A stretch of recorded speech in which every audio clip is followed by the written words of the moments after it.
Good morning, everybody. Sorry I'm late. I needed coffee. And as I said earlier in the chat, nothing takes longer than coffee when you're already running late. Kind of sounds like it's ironic, don't you think? Uh, anyway, don't leave. I promise it won't get any worse than that. Anyway, I have a wonderful guest today, Christy from Meeting Wellness. Let's go ahead and bring her over. Good morning, Christy. Good morning, Dustin. How are you? I'm doing wonderful. How are you? I'm good. I had my coffee too. It's okay. I get it. All good. I'm What you know excited to what? have But you here today. Yeah. between my mug and your mug, we match your color scheme pretty well, I'd say. Yeah. I got a little bit of Buc-ee's. Oh, nice. We don't have Buc-ee's out here in We Southern don't either. California. No, Oh, we you don't. Well, we traveled. have them. Yeah, we travel. We got this came from. I want to say this came from one I haven't been to. My daughter was traveling through from North Carolina or whatever that wherever they went, somewhere in Tennessee, and they came Mm, back through Kentucky and brought this to me. But I've been to like 3 or 4 different ones across the country, but they're coming closer and closer every year. awesome. So I'm glad to have you here. Thank you. And Thanks for having me. I just want to talk to you a little bit at first to start things off for anybody who may not be aware, just to talk about your story a little bit, sort of where you like what started you on the path of wellness, if you will, and how you got to where you are today. Yeah. So I was the typical yo-yo dieter starting from my high school years. Because when I put on a few pounds and I didn't like that, I thought the way to go was for sure to just restrict my calories and eat less. And that led to a pretty good or bad obsession with eating less to try to keep my weight under control. And I guess in terms of keeping my weight under control, I mean, if you want to look at it just from that limited perspective, I was pretty successful in the sense that I never got, my weight never got crazy out of control, right? But I for sure was not healthy. So because I was restricting calories so much, I wasn't giving my body nutrition. I was tired all the time. I had no energy, and my anxiety sort of gradually increased, over all these years of trying to do this. Meanwhile, I was miserable because my weight just kept fluctuating, up and down the same 20 pounds. So I was never really successful in, keeping my weight low. But at the same time, when my weight was at its lowest, I was never satisfied there either.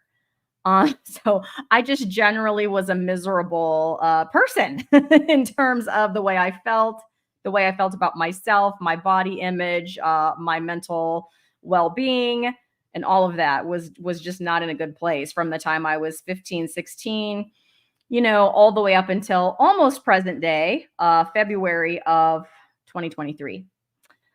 So in February of 2023, I decided, well, my weight is starting to creep up again. And so I've never tried keto. So let's just try keto, but like without really even researching it or knowing what that meant. It was like I'd kind of heard of it.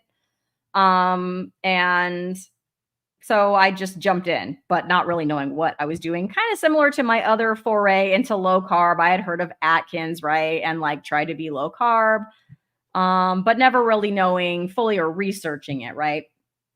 Never even thinking that that was maybe important. Like I thought at the time, I probably knew what I was doing or whatever, but it was just things I'd heard, and never really looking into it. So yeah, so I jumped into keto in February, but within a week of doing that, I actually joined a Facebook, like a keto Facebook group, which was the first time I had ever done anything like joining any kind of group on social media, like in my life, other than through teaching. Because in 2020, when they sent all of us teachers home to just randomly teach online with no support and no materials or anything of the kind, we teachers, started joining Facebook groups. to support each other. So yeah, so I learned about that, and I thought, well, then maybe there's a keto Facebook group, so I joined one, and it didn't take too long before in one of the comments, someone mentioned Dr. Barry, and I had never heard of such person, but I thought I'm going to go look this Dr. Barry guy up. Which then, as many of you, I'm sure, in the chat have also done. Yeah, I went on a Dr. Barry binge watching session. I watched the majority of his keto playlist, learned about the proper human diet and how to do keto appropriately and whole foods and meat based and all of that good stuff. And so, yeah, that's what I did. So that was probably the first time in my life that I tried any like diet approach with any sort of like research or education or learning something about it other than just, well, if I just restrict low enough, I should be losing weight because that's what we're supposed to do. And so when I was doing keto, I still did track, but mostly just for carbs because I really had no idea what 20 total carbs looked like. I had never done that before. But I was no longer tracking, like calories and things like that. So yeah, that as far in terms of weight loss, that was successful for me. I lost the 20 pounds, that I had intended to lose. And then throughout that process, I just sort of got lazy with like, I don't really feel like cooking broccoli. I don't really feel like cooking whatever the side dishes fill in the blank, right? And so I would just eat the ribeye without minus the vegetables until one day it sort of occurred to me that I guess I'm sort of carnivore. So through no choice or conscious effort or decision. I was mostly just sort of beef, butter, bacon, and eggs kind of a person. And then that's when I really started to notice like the other benefits. So earlier you heard me talk about my anxiety. I had no idea that I had anxiety. Like I thought I was just an introvert. Like I thought I just didn't want to be around people. I didn't want to go anywhere or do anything. I just chalked that up to, introvertedness. But in hindsight, after getting rid of the rest of, or most of the rest of any carbs, I started to notice my brain fog lifted. I no longer felt this like anxiousness in terms of being around people. It was to the point where I wouldn't even want to go for a walk. Like I wouldn't want to go outside and go for a walk because like gasp, people could see me, right? So I didn't want to do that. I didn't want to go to the grocery store because people could see me. So like all of that went away. Like I don't have any of that anymore, which is crazy to me. So all of the other benefits of this way of eating sort of occurred after June, which is when I sort of noticed that I wasn't really eating too many vegetables anymore, and I was mostly just sticking with beef, butter, bacon, and egg, the occasional chicken or pork or things like that. So that kind of leads us up to now, January. I guess I've been carnivore for about 7 months and I'm feeling great. It's wonderful. It's one of those things like you talk about anxiety, you talk about those feelings, those introverted feelings. And I see so many people that are in my personal social circles, my person, like people that, that I'm around in Mhm. person with that's such a normal thing, a normal part of life these days that, my anxiety is bothering me. I don't really want to go anywhere. Now, I've kind of gotten to the point where I don't want to go anywhere, but it's not an anxiety based thing. It's more of a I think everything that happened over the last few years and really like putting us at home for so long that I just Mm, grew comfortable here. And mhm. now I have to battle myself to go out and do stuff like not so much the grocery store like we were at Costco last night or we'll do whatever, but like doing more social things outside of the meetups and such that I do. Because I went like 2 weeks ago and we went to yeah, it was 2 weeks ago now, last week. Yeah, last week. I went to Cincinnati for a couple of hours and hung out with Cindy and Emily and James and Jen Delaney and her husband and and Robin and it was great. And we went to Jungle Gyms after, which is a madhouse any day of the week that you go. It's this giant international market that's kind of like gimmicky to a degree, Okay. but yeah. So yeah, I mean And that doesn't bother me. I mean, sometimes it's being so packed and you can't move very well. It's kind of irritating, but Yeah. outside of that, like, Well, yeah, I wouldn't classify myself as an extrovert by any stretch of the imagination. I'm not saying that I want to be in a big crowd of people, but I'm saying that the thought of it doesn't make me want to run and hide under a rock somewhere. Like I right, have a wedding, yes, like I have a wedding today. Okay. Am I excited about it? I mean, no, no. It's raining here. I'm gonna have to put on my high heels. Like, I'm not excited about, but I'm not anxious about it, right? Like, I'm gonna go. I'm sure once I get there, it'll be fine. I'm not anxious. I'm not worried about when all those people see me. Are they gonna think that my dress looks weird? That I'm walking funny in my high heels? That I have something on my face? If my makeup isn't perfect or whatever. Not that I'm wearing any right now, but I'll probably put some on later. I'm not Like I wearing won't any have any either. of those. Not today. You haven't been around the girl, as you like to Not call her. today. No, I don't have any Oh, bows in. I'm no, not none of wearing that. glitter eyeliner. None of that.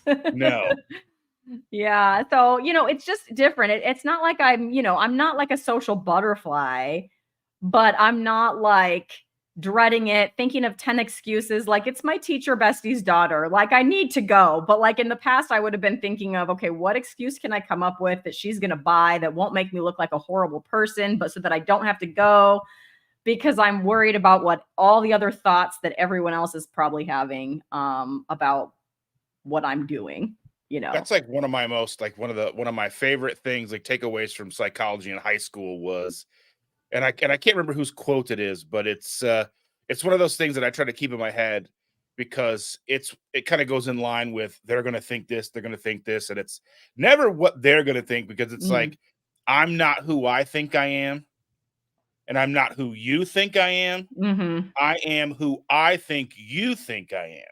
And it's just one of those things that's been in my head since like the 11th grade. And it helps because it kind of gives you like, okay, I need to get out of my own head because that's where all that anxiety, like all that, like, oh, they're gonna think this, like, I struggle with that too. So like, if I have, not the right shoes, are they gonna look at my shoes and think, I mean, it's silliness, but Yeah. it's all too real for almost all of us. So it is kind of good, like that I have that kind of thing that I can think about and kind of right the ship, if you will.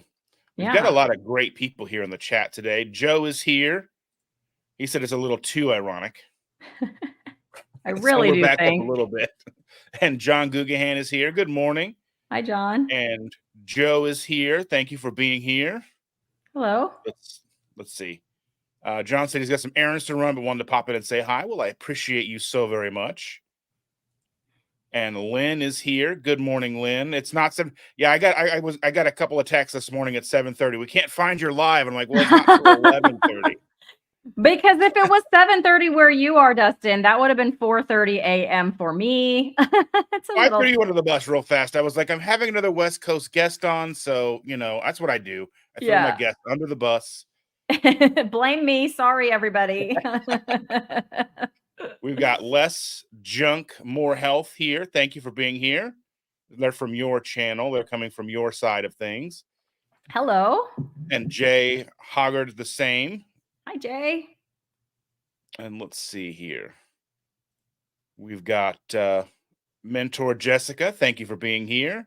Good morning. And just Jason Keto is here. Awesome. Hi, Jason. And Kenneth Patterson. How's your wife, Ken? I'm sure. Oh, there she is. Stacy. Good morning, Stacy. Aha. Hello.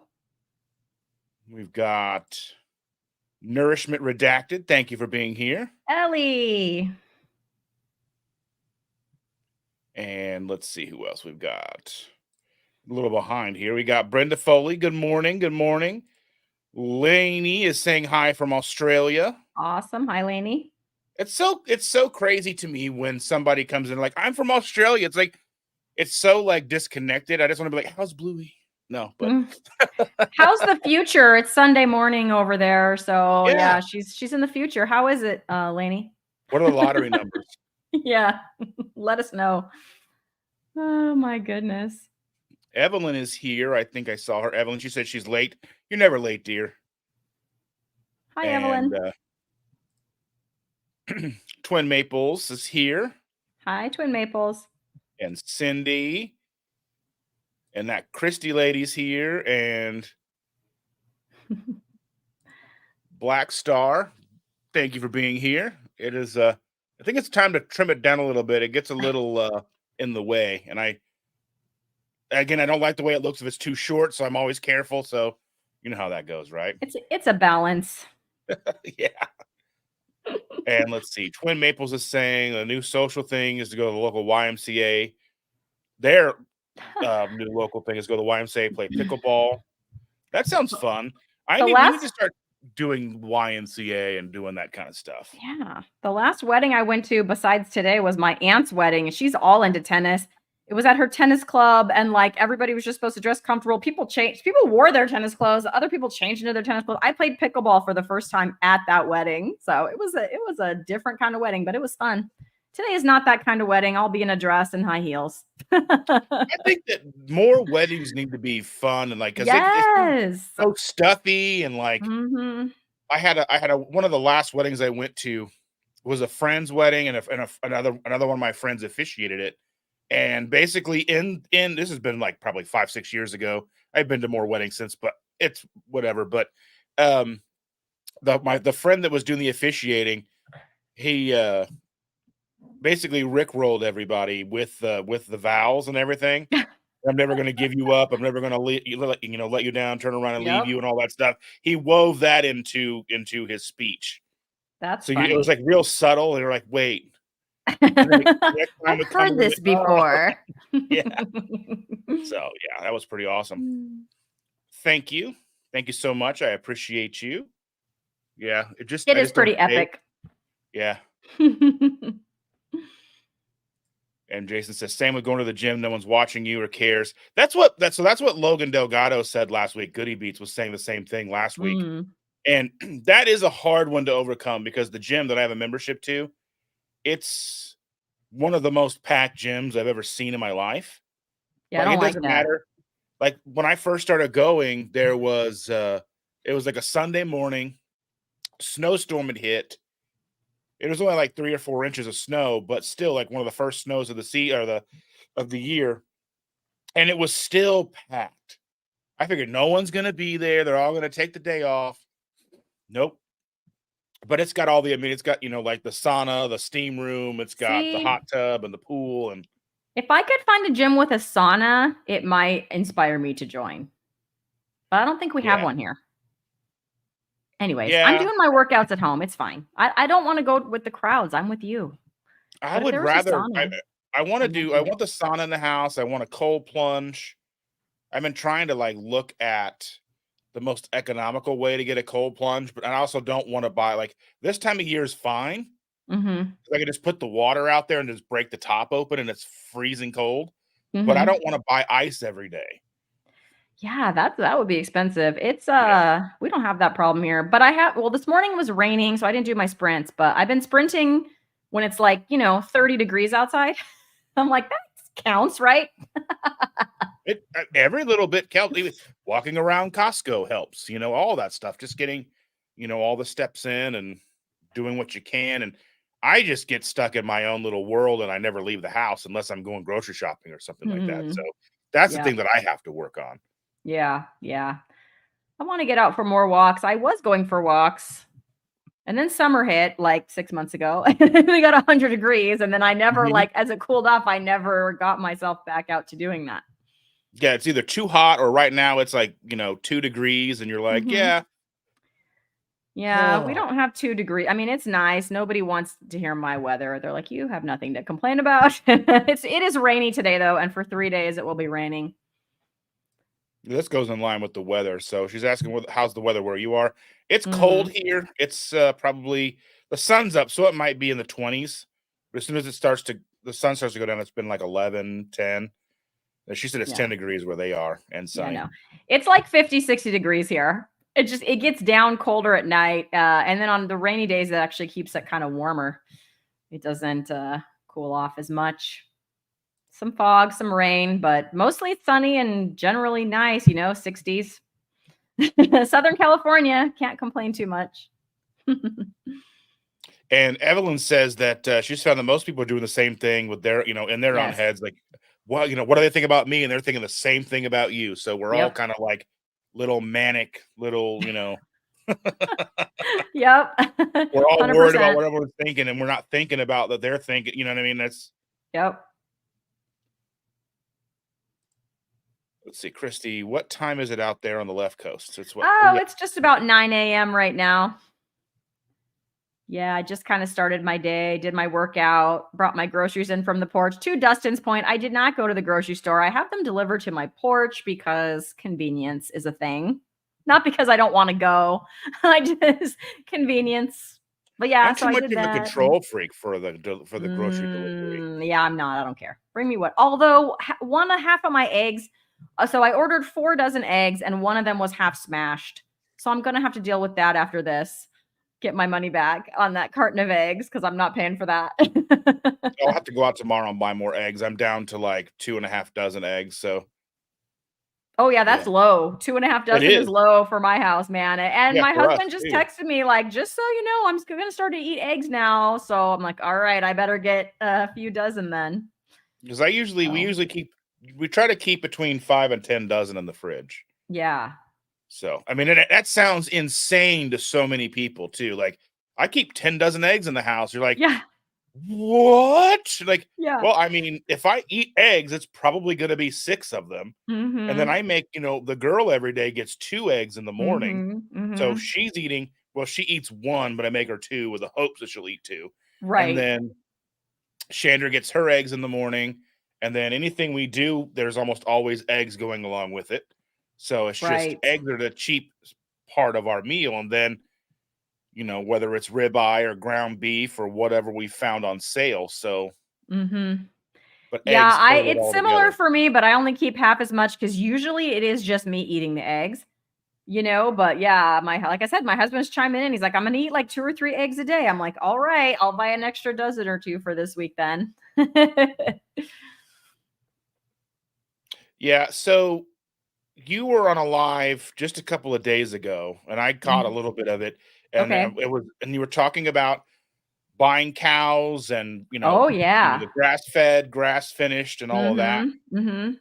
So that's something that I've thought about, but I would want to say, like, as I imagine that more often than not, we're probably going to start seeing where, like, you don't necessarily have to go in with somebody and buy a half a cow. There's probably already somebody that they're working with that only wants half a cow. Mhm. Um, and then what we would want, because we don't do roasts, we don't do, and it's weird because over the course of this journey, we've found that pork doesn't necessarily agree with us very much.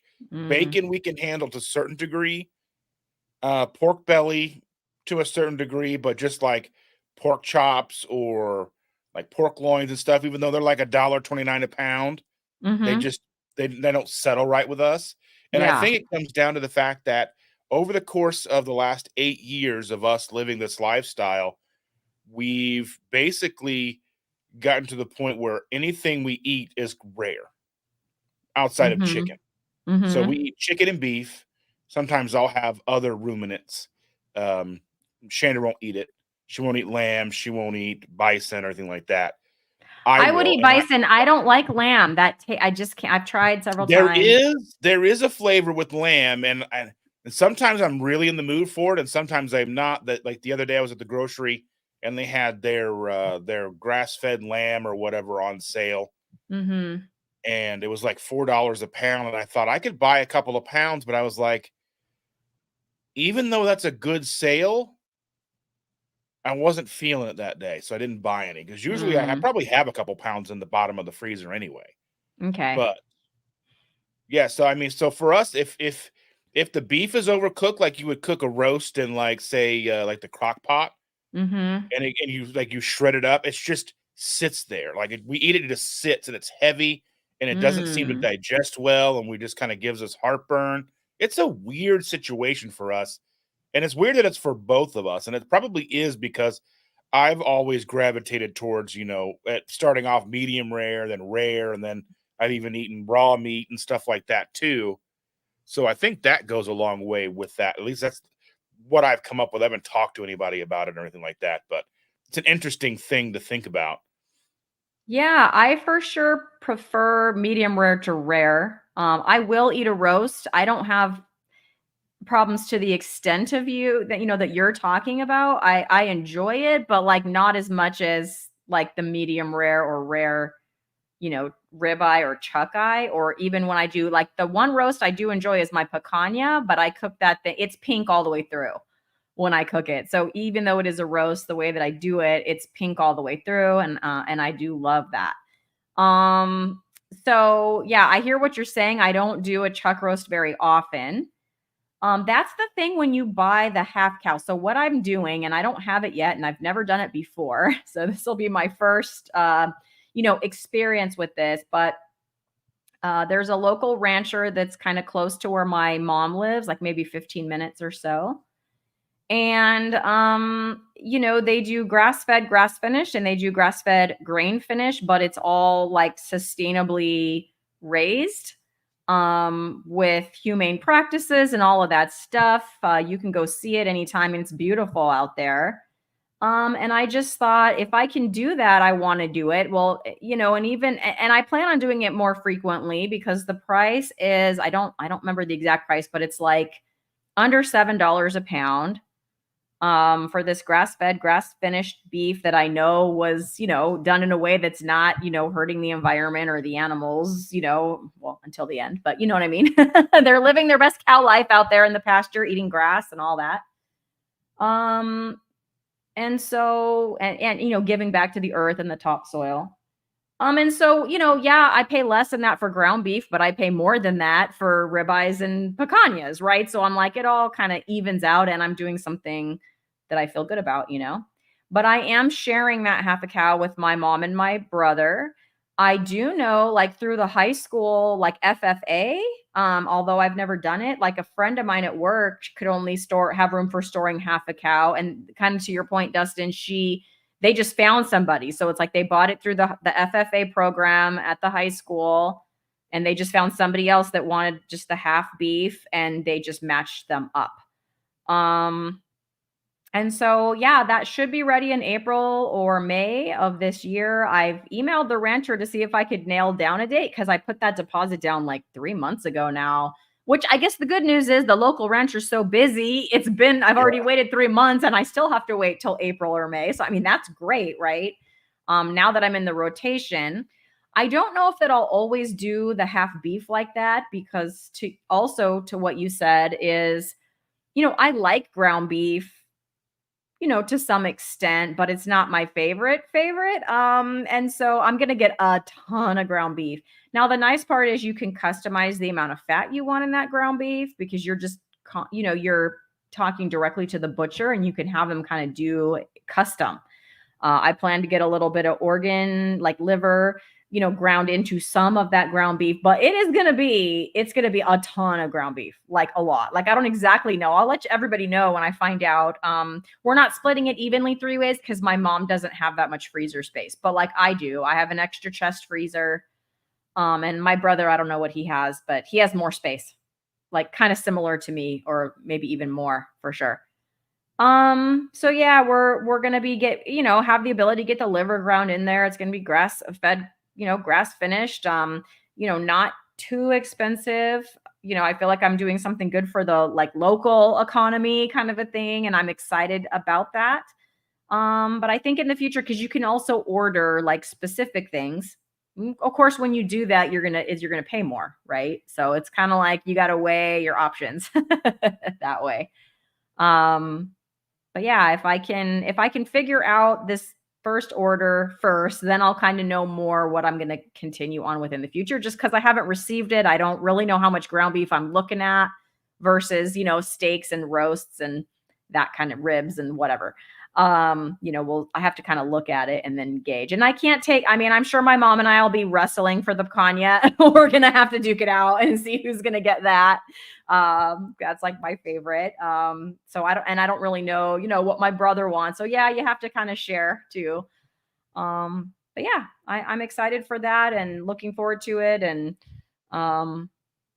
seeing what the flavor is like maybe compared to what I've been eating just from Yeah, it seems like you wherever. should be able to get like a sample from them to know like what like I'm gonna Ooh. can I get can I get because like I before I pay this $2,000 or whatever it costs, Mhm, right? mhm, Before I pay mhm, you $2,000 for half a cow, can I mhm. buy like a pound of ground beef and like a New York Yeah. strip or whatever, to kind of get an idea of what it's gonna taste like, Yeah, so you what know? they have is, like, every other weekend, they have, like, a pickup day. So you can order meat, you can order, like, a smaller box of meat. I don't really know what they are, I don't have them memorized, but you can order ahead of time smaller amounts and then go pick it up, like, every other Saturday, and then, that way, I guess you could taste it. You can also go down there and just see what they have left.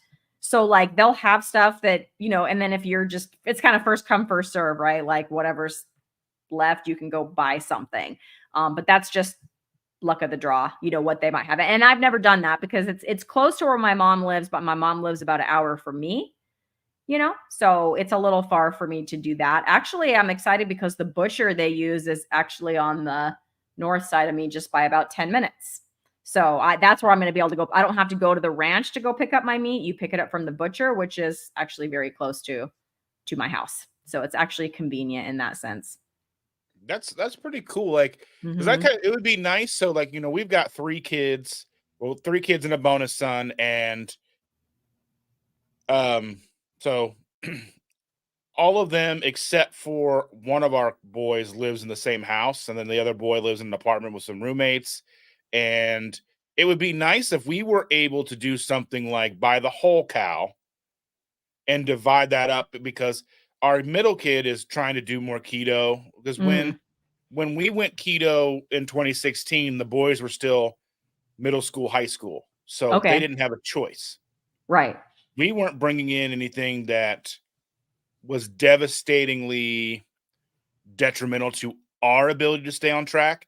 We would buy Mhm. them like carrot sticks and we would buy them popcorn and stuff like that, which, popcorn's not the most keto friendly food, but it's also not something that is gonna wake you up in the middle of the night like, "Come get me." You know what I mean? Like, Yeah. I see so often, that parents start this journey and still buy their kids like Fruit Loops and stuff. You know what I mean? Like, Mhm. and no shade to them. That's they're doing what they're doing, but that would have been a huge thing for me. I would have been like, I want those Fruit Loops, Mhm. and so I think if we can, and he saw the benefits. And then when he went to college, that all went out the window. Right. And then he's, spending thousands of dollars at Jimmy John's. Right. I Thousands of mean, dollars. it's ridiculous. Woo. I think he single handedly kept that Jimmy John's afloat. But Mhm. uh, every time he calls, I just had Jimmy John's. I'm like, you got meal plans, and he's like, well, the burger's like $5. I'm like, you could probably work something out. I don't know. I don't. I mean, Mhm. but so and I mean, because they were in rugby in school and they trimmed down a lot and they were able to run and do all that stuff. And then they got to the point where they were making all their own decisions and all of that went out the window. And so our middle boy's kind of come back around again. He's going to the gym almost every day and he's trying to eat Ooh. better. And so it would be nice if we could buy like the whole cow Mhm. and then they, pay us for whatever it is they're going to use.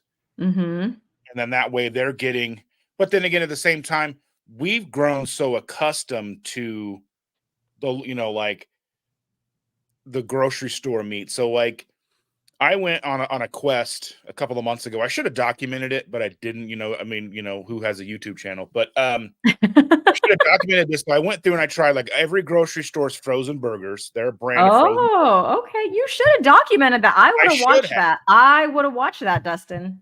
I may go Dang back it. and do it again, even though I Yeah. kind of know the outcome, but just to talk about the flavor, the taste, the consistency, because they all vary. Yeah. So I found that my favorite, and it probably may be shocking to some, but not shocking to others, was just the Walmart frozen patties That's what because I do. I was only buying the ones that were just meat, Mhm. just listed beef on the label, Yep. so there was no at least know alleged funny business. What's in there is, what's really in there. Do we really know? But legally, Mhm. they say beef. And I tried all the different flavors at Costco. I didn't buy Kroger's because Kroger wanted like $15 for 3 pounds, and I'm like, that's a lot. Yeah. Yeah. Our Kroger affiliates, Ralph's, they're not cheap. I don't even shop there, but yeah. I do shop at Kroger because they do have good sales on things. Mm. And like I used to buy, they'd put their Land O'Lakes butter on sale, and I would get like 20 pounds at like $2 a pound. And there's Mhm. ways and times to shop. Because I use an app called Flip. Yes, I've seen it. I have it, Yeah. but I don't use it all the time. There's one particular store that I check and I tend to stock up so it's not like I have to go shopping every week for my stuff. My meat, like I just bought 20 ribeyes a couple weeks ago because they were $7.99 a pound. So like, and then I mean my husband will have one from time to time, but those are mostly mine. Between that and the burger patties I already had, like I'm good for over a month, so I don't have to be like on top of it all the time like that. It just kind of gives me something to do to shop. So I Yeah. mean, and that like, and then there's always the times that I forget to pull something out of the freezer. So then I've got Mhm. to go buy something. Mm. Um, Well, that's and I when mean, I do the frozen burger patties, when I forget to pull something out because you can cook those from frozen. So it's like, I guess it's a yeah. burger and egg night. But Chandra is too bougie for frozen burgers. She refuses to eat frozen burger patties. Oh, I oh, She was got like, they it. don't taste the same. She won't even eat burger Mm, patties from fast food restaurants got it. ever. So Got it. Got it. Got it. she's special. So, but I make her a lot more chicken because it's easy to cook up Okay. a bunch of chicken. Like we got a rotisserie chicken last night from Costco Hmm. because by the time we got upset with AT&T and our cell phone service and some of the stuff that we've been dealing with them. So last night there was something in the air, and the guy at T-Mobile was like, he read it on me and was like, "Hey," because they never talked to me at T-Mobile Okay. and the little T-Mobile kiosk at Costco. So he's talking to me. I ended up going and getting her, and we ended up signing up for T-Mobile. So we're I finally have getting rid of our T-Mobile. we're getting rid of our grandpa phones. And Nice. well, I Nice. mean, we buy typically when we do get phones, we get like the flagship best phone. Okay. This was the flagship best phone in 2018. Hmm. So now we're getting the new Samsung 24 Ultras when they're shipped to our house the day they come out. So Oh, nice. What day do they come out? I the just got the 20. 31st. Okay. Yeah, like 6 months ago, or yeah, the beginning of the school year, my son needed because he was going to high school. So I finally got him a phone. I mean, I gave him my old phone and then I got the S23 at that time. Well, that's the thing is like because so we've all been through like one or two screens on our phones Okay. in the course of like 5-6 years or whatever. Mhm, mhm. And and we've had them replaced, and then she just broke hers again, but we had canceled the insurance on them because they're so old.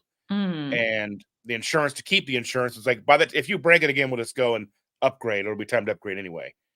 Because I have Yeah. trouble with my phone, like making comments on Facebook or on YouTube videos and stuff. It's like a pain to. So yeah, I'm excited to update, and it's got some really cool like Yay. AI features and stuff. Cool. Um, but yeah, so we're switching over, getting new phones, and then it'll be better cameras, and hopefully it'll help with more content. Even though I've got a new GoPro, and but yeah, so we were at Costco and we were there kind of late, like almost time till they close, and got a basically got a rotisserie chicken and broke that apart. Made her a lunch. She had some for dinner. I had a bunch for dinner. Put her some for lunch, and that left like just a little bit. I mean, they're big chickens, but you just go through They so are. much. 'Cause chicken is, I don't know. We don't eat a So, lot of chicken. yeah, me neither, but this is what I just did with this chicken. It was so good.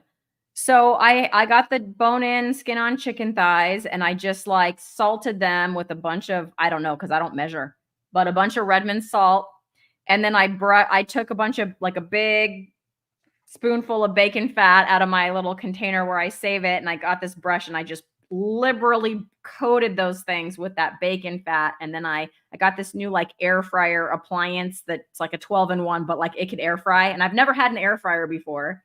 Yeah, so I put them under the air fry setting, and oh my gosh, they were crispy, like, a little bit smoky, salty, so good. My intention, because I made 6 of them, was to save a couple for my husband, but I ate all 6. Hey, So he wasn't home. What he when I doesn't know cook is not gonna chicken hurt him. thighs, when I when I cook chicken thighs, I always cook the family pack or half of the Okay. Costco package. So, because Mhm, Costco, they mhm. come with, like, the 2 sides and they're taped together, Yeah. and, or I get the one from Walmart or whatever, wherever I get them, wherever they're on sale, and I will cook them butter bob style, which is basically lard in the pan, Okay. start them Yeah. skin down, Yeah. and then you just fry them until they're like KFC crispy. Uh-huh. Oh, so Yeah, and I had the done best. something similar to that, but I thought one of my subscribers said, "Do yourself a favor," and then said to do what I just said with the bacon fat and air fry, and I tried it and I was like, "Yeah, you were not wrong. That was good." I'll air fry them to warm them up, but our air fryer is a bigger air fryer than most. It's not one of those like plastic ones. Yeah, It's no, the mine's like the Ninja one that full folds metal. down, but it's Mhm. still kind of shallow. So like Mm. the chicken thighs kind of touch the filament. Oh, that's a So it bummer. kind of they don't quite work the way that I basically use our air fryer like a microwave. Yeah, yeah, yeah.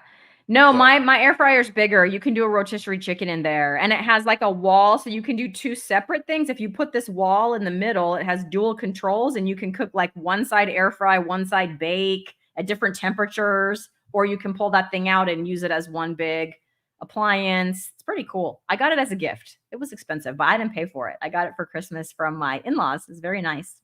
the one that we got, I wanted for a long time, and like they have them at Costco and all that stuff, and they were like $200 for. And then we went to so like in the summer, spring, and fall and summer, we go yard selling a lot because Mm, we have like an eBay side business thing, and so we go out and we buy stuff and resell it. So okay. we pay with for vacations and do everything with that stuff. So um, I went to this one house and they had one sitting there brand new. It wasn't in the box, but look, they may have used it once or twice. Mhm. And $20. I was like, Nice. it was at the end of the day, we didn't have that much in cash. And I was like, if you hold this for me, we'll be right back. Yeah, yeah, yeah. Because 'cause you're like, "I need this."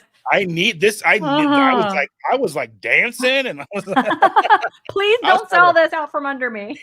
they were a cute old couple. And I was like, how do you not want this? I was like, I've been wanting one and pointing it out to her. Like I'd have like Christmas lists and it would always be on a Christmas list. Mhm. And Nice. Shanner's always like, you have too many appliances. I mean, I do, but Yeah, I'm Deb gonna have Olson to is here stop. Hi, Deb. Nice to see you. and Brett is here. Oh, Good hey, morning, Brett. Brett. I was just live with him the other day. He That was lives in fun. my neck of the woods. Oh, that's cool. Have you guys Yeah, ever he met lives up? about Have 20 you done minutes like a from me. meetup with Brett? He came to our October meetup. Okay, cool. And let's see. Uh Simpson Hey, Johns. Simpson. I'm the guest, Simpson. This is Justin. Dustin is my guest. Just kidding. I'm Dustin's guest. I wouldn't have said anything. I mean, we're all friends here. Absolutely. Let's see.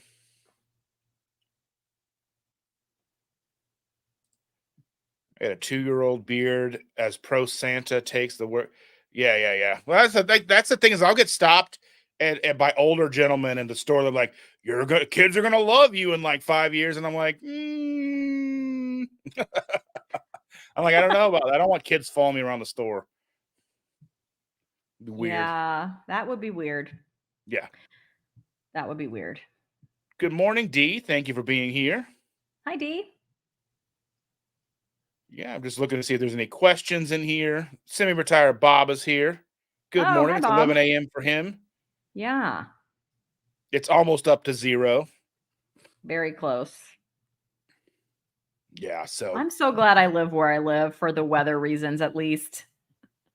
I'm just so acclimated. I was born here. I could never do it. People talking about salting things, and I'm like, what?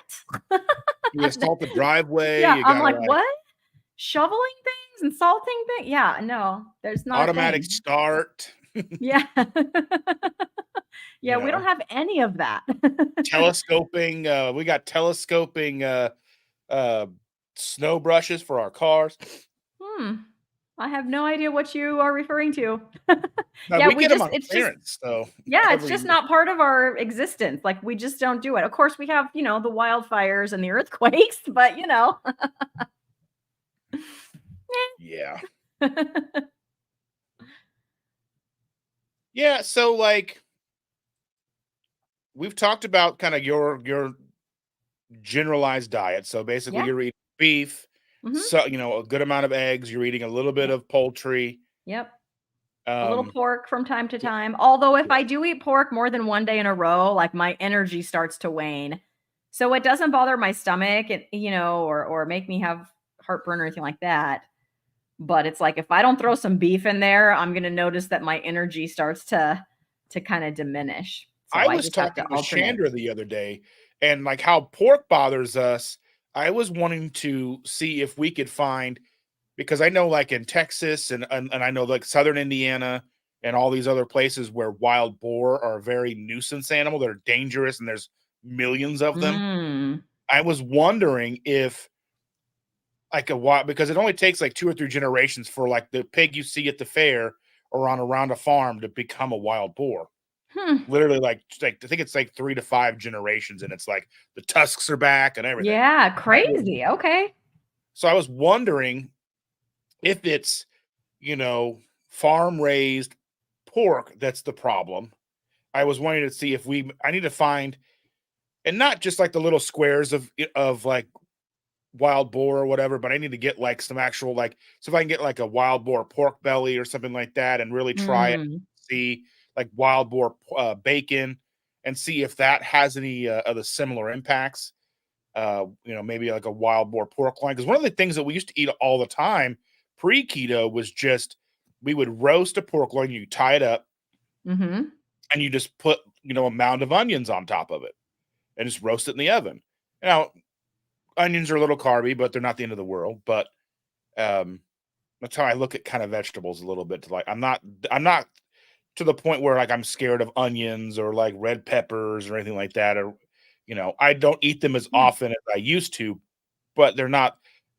I'm not worried about it. But I wonder if wild boar would have the same impact on us and her, because it does impact her more than Hmm. it does me with the heartburn and such. So something I'm going to look into and see if there's anywhere I can get a wild, like some wild, like actual wild boar that's not Mhm. like from, packaged and factory farmed, if you will.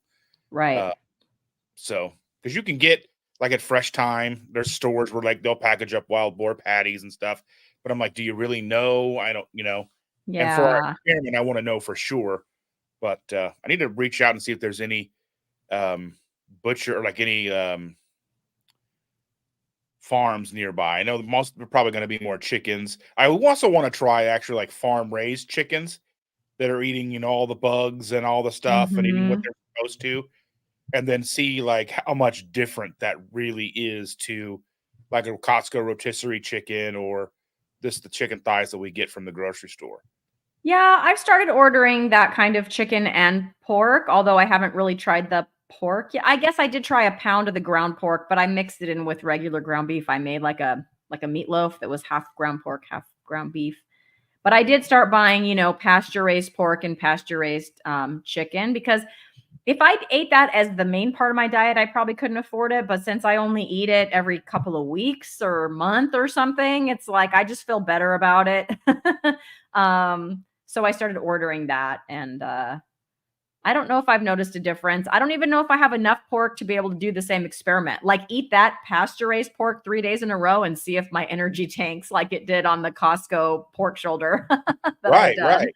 You I know? mean, because as I run across things like you'll see, there was this thing that a short that I saw last night, or it was a reel or whatever it was, about like resistant starches, like keeping your bread in the freezer, and Steve from Serious Keto's done countless tests with all the resistant starches, like freeze it and then toast it, and then he'll do the blood glucose tests and all that stuff, and they've Mhm. never really gave any conclusive evidence that it actually works, as well for him as you would see like in these reels, they'll talk about that kind of stuff, right? Or they're like, well, it's good. Just keep your bread in the freezer and have a balanced diet.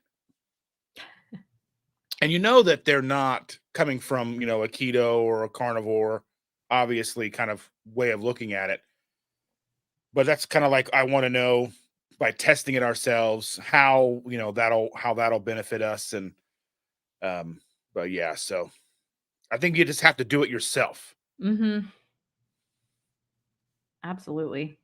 A lot of egg talk in the chats. I'm pretty far behind, but and Twin Maples was saying like get the freezer first. Oh, let me see if it'll come up here. Oh yeah, before buying There we go. Yeah, we've got 2 chest freezers in the garage already. Yeah, you just Yeah. got to get them empty enough. That's going to be my I think challenge. we've I'm got going to have to make sure. like a 7 cubic. Yeah, you can get them like Walmart's, or I know Costco's got a stand-up one for like, and it looks almost like a the one at Costco that I've seen is like almost all like it's almost like a big cooler, but it stands Okay. up and you open the door and it's got like these clear shelves that are like you close the shelves. So it's almost like a clothes organizer, Yeah. but it's a freezer at the same time. So I've seen those, but we've just got 2 chest freezers. We got one on Facebook Marketplace for like $125 a couple of years ago, and then one Mhm. of one of my family members was moving in with somebody and they didn't have room for it, so they asked if we could hold on to it till they got their own place. They're probably never going to get their own place, so it's basically just our freezer now. Yours And I mean, hopefully now. they would give us a notice because it's packed full of stuff.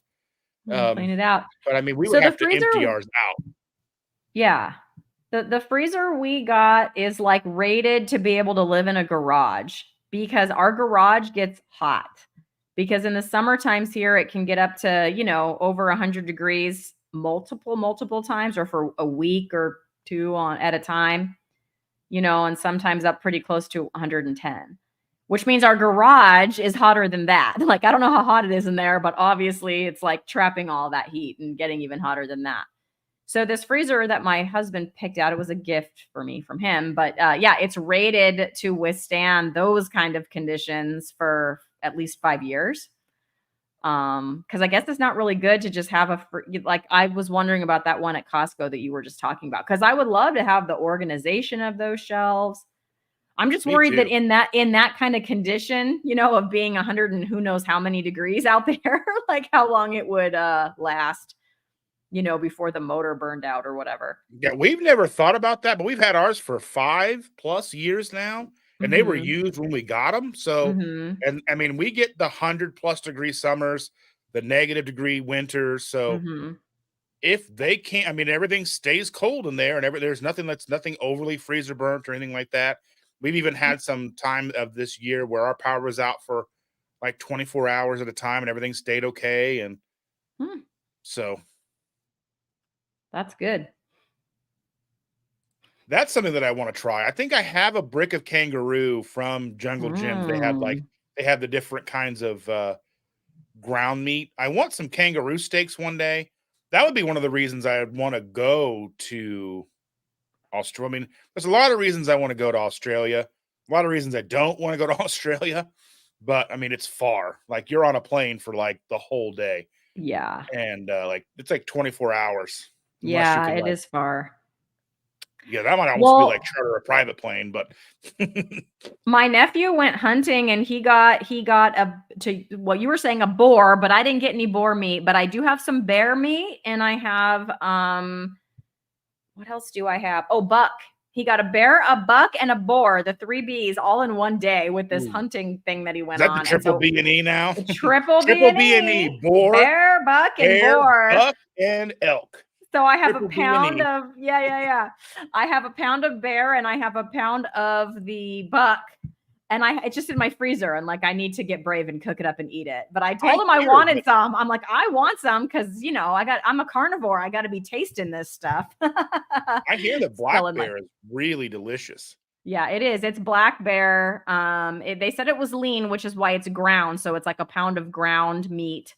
of each kind, and they just said you just have to cook it, like cook it, like well done, cook it. Yeah, you don't want to get trichinosis. Right, right. And so I'm like, all right, will do.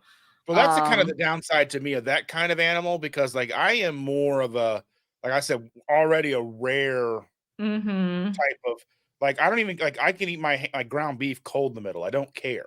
Right. Same. And Chandra gets upset and she'll put her, like, I made steaks the other night because we got Walmart had these what do they call, like, what it's basically when you cook and cook for a long time ribeye steaks. What do they call that? The sous vide?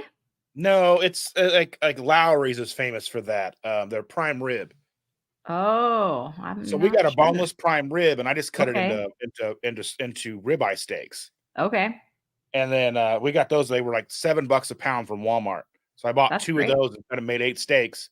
And Mm-hmm. so they've been frozen in our freezer. So I pull them out, cook them. She's like, "Oh, this is a little too rare for me." And I'm like, "This is perfect." It's like falling apart. Mm-hmm. Perfect. And she's like, "Nope." She'll have to put it back in the pan for just a little bit. Yeah. She's not quite as rare as me, but she's a lot more rare than she used to be. When I cook stuff like that, like a roast, I'll definitely cook it rare. And the first time I eat it, like I'm like, this is really rare. But I do it that way because then when my husband gets into it later, he's not going to want it that rare. But at least that way, when he refires it, it's not going to be overdone for him. And even for me later, like if it's a big roast and there's going to be leftovers the next day, even when I refire it a little bit, it's still medium rare. So that's kind of what I've learned to do if I'm cooking a roast like that. That's great that you got that and cut it into steaks. I tried, but mine had bones in it. I couldn't find the space between the bones. I didn't have the patience for that. I'm like, whatever. I just froze it like that and cooked it as a roast. It was delicious. I might try again. A boneless one might be the way to go for me to cut Oh steaks out yeah. of it because Yep. then you don't have to worry about that. I'll end up with like a kitchen bandsaw. I mean, that's literally what they have at like meat processing places. There's that's what I need. Yep. I need one of those. Yep. Well, Uh, somebody was like, "Hey, Christy, why didn't you just have the store do it for you?" I'm like, "You're probably right. They probably would have if I just would have taken it to the butcher counter and been like, "Can you cut this up for me?" Yeah, because I didn't think of it. Not as smart as some of you. Erin's here. Hi, Erin. And she said she's intrigued with the idea of purchasing a cow, but doesn't have the freezer. Yes. Erin, you have a basement. That expensive when you think about how useful they can be. Yes. She has a basement, Dustin. She does have space for a freezer. She's converting her And they're not basement even to a heavy. gym. And I think she should use a little corner of that basement and stick a freezer in there. Come on, I agree. Erin. I'm so bossy.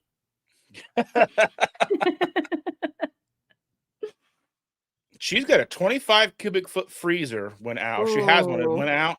Looking for something to replace it, but having a hard time finding one.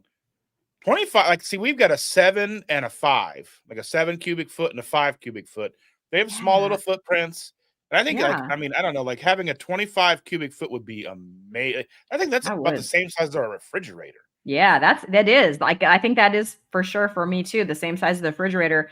I don't know how many cubic feet my chest freezer is because I didn't purchase it. I don't think about it. I just, it's just out there and I just use it. I should probably look at that so I can let you guys know. But it holds quite a bit out there. And it's nice because like you said, Dustin, it has a small footprint. We only have a 2-car garage and we do park 2 cars in it.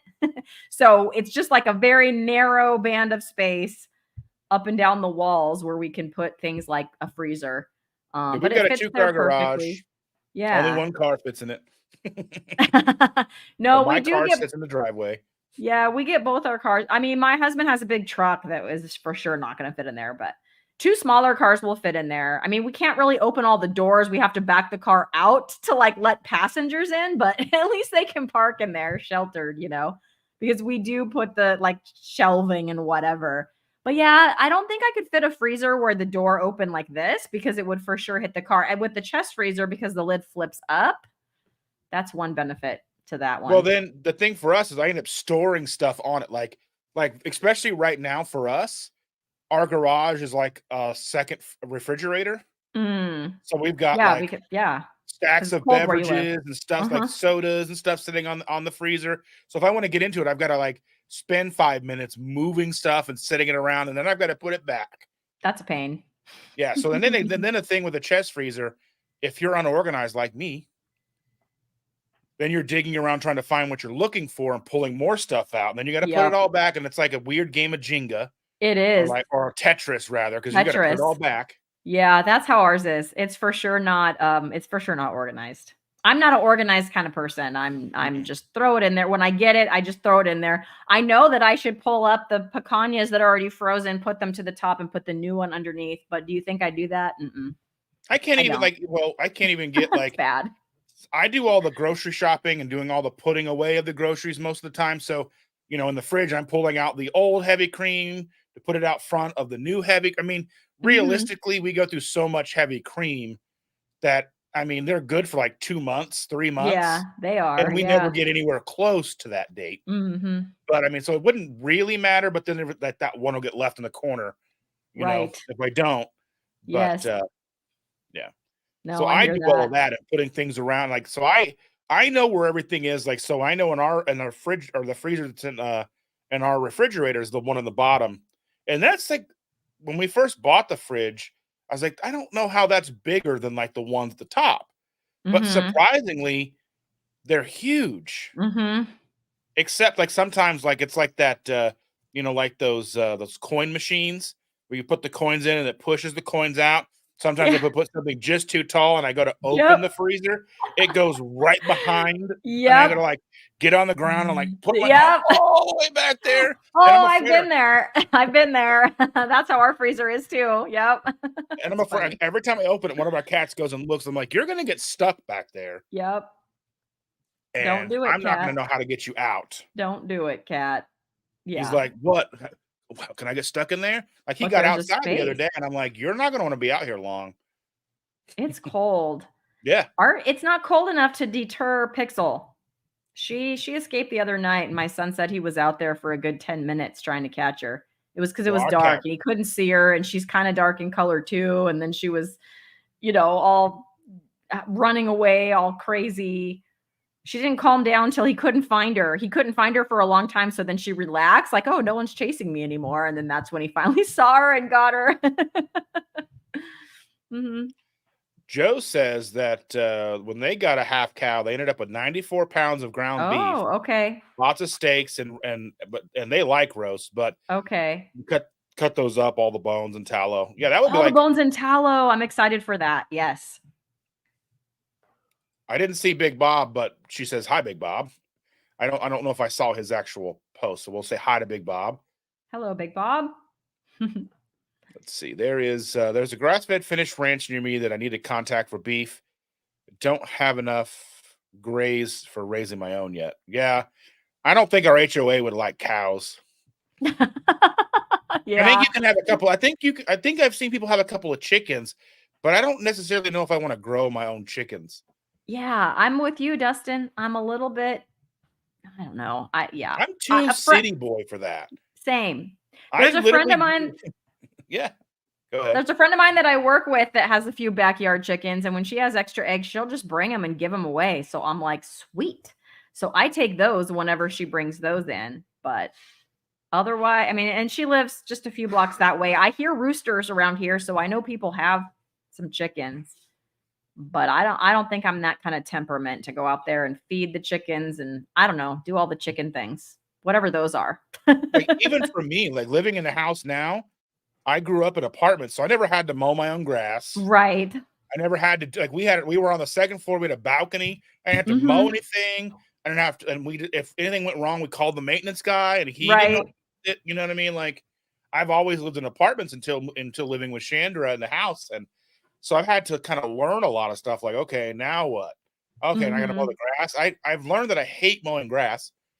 It's like our yard is big enough to kinda warrant a riding mower, but not really because we've got too many Right. low-hanging trees, and I'd just be knocking Okay. myself out. Okay, okay. So, I don't Yeah. like No, mowing the grass. no. We don't even have any grass anymore because they charge too much for water where we are. Well, that's not the issue for us because we don't water our grass. I mean, we Mhm. get enough. I mean, if it doesn't rain enough, the grass dies, and I don't care. I mean, our HOA probably cares, but they get mad about Yeah. dandelions, and I'm like, they're beautiful until they're not. Yeah, But it for sure does not rain enough here to sustain grass. We're practically a desert, so you have to water it if you wanna keep it, and it was just costing way too much, so we ripped it all out. pea gravel, that's what I want. Pea gravel. We have I don't know, we have, like, lava rock in some parts and some mulch areas, and I don't know. I didn't do it. Because I don't know. I know I used to have friends that lived in like Phoenix, Arizona, Mhm. and they had grassy backyard because they had like citrus trees, but like almost everybody's front yard was like pea gravel with cactus and all that stuff. And I was like, that's what I want. Cactus at the front door, don't knock. Yes. Yes. Cactus. I do like cactus. Our neighbors have one. It was covered in bees one day. That was freaky. It was when I was doing my sprint challenge. So, because they bloom like once a year, these cactus with these flowers. And I was like sprinting by and I heard this. I thought it was electrical. I'm like, what the heck is that electrical buzzing? It was like buzzing and their garage was kind of open. So I thought maybe they had like a treadmill or I don't know. And then I discovered it was like hundreds and hundreds of bees like all buzzing together. It was crazy. Then I Mm. didn't get too close after that. I was like, wow. Well, because so if they were blooming, then yeah, that Yeah. seems that they're just going to go while they can. Yep. So it was maybe 4 or 5 days while the flowers were on that cactus and it was just like covered in bees and then off they went. But yeah.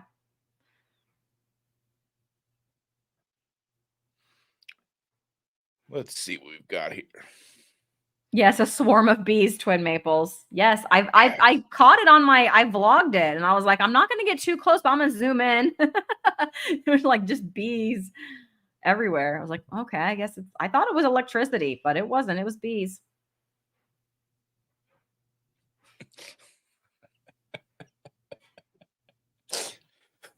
What I have been doing is slicing bits of beef into the shape of leaves and using that as my salad base, and then adding some chicken.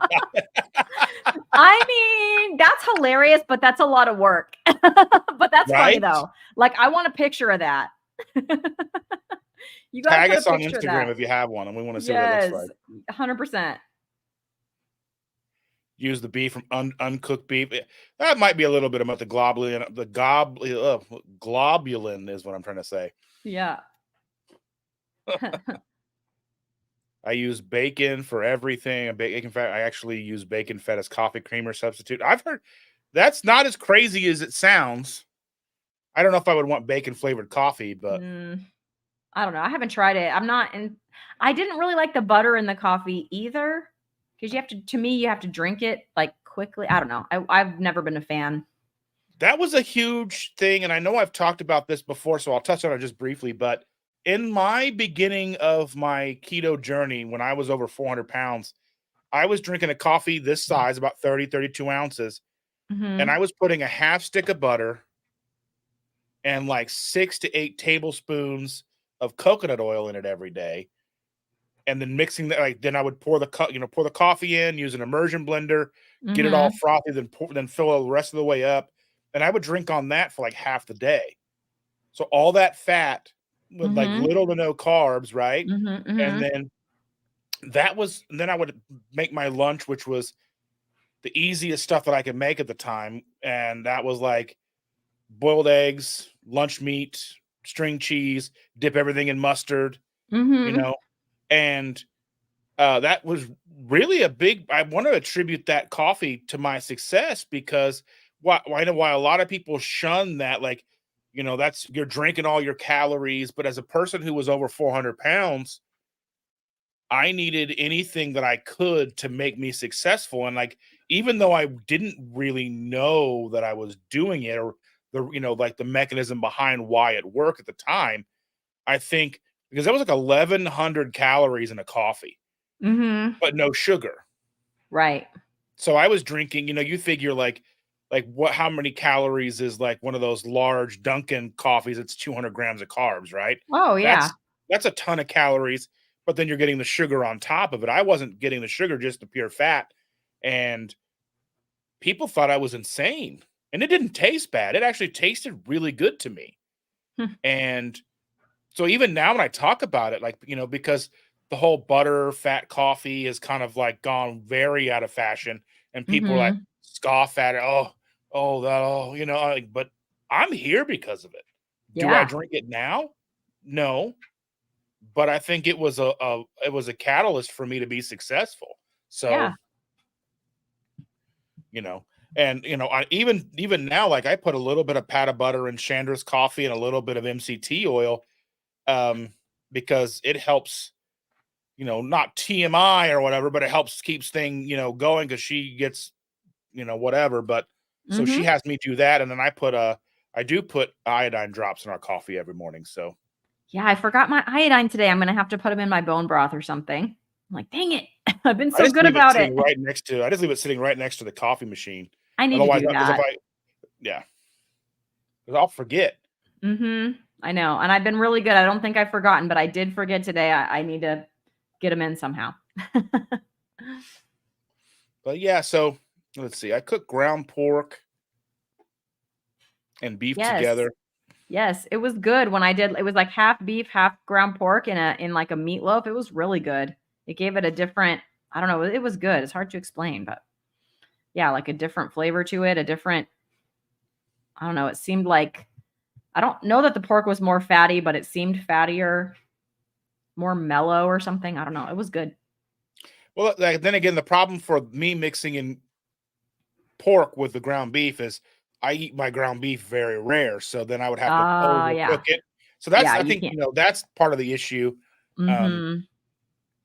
a neighbor a couple of months ago, maybe a year, I don't know time anymore, I don't know, but he made these like they're almost like pork ribeye on the Oh, grill, and okay. he was like, "Here, try a bite," and he gave me like a slice, and it was like some of the best pork I've ever had. But I was like, I don't want to go and buy a bunch of that because if it still causes her issues, even though how delicious it was, Mhm. you know.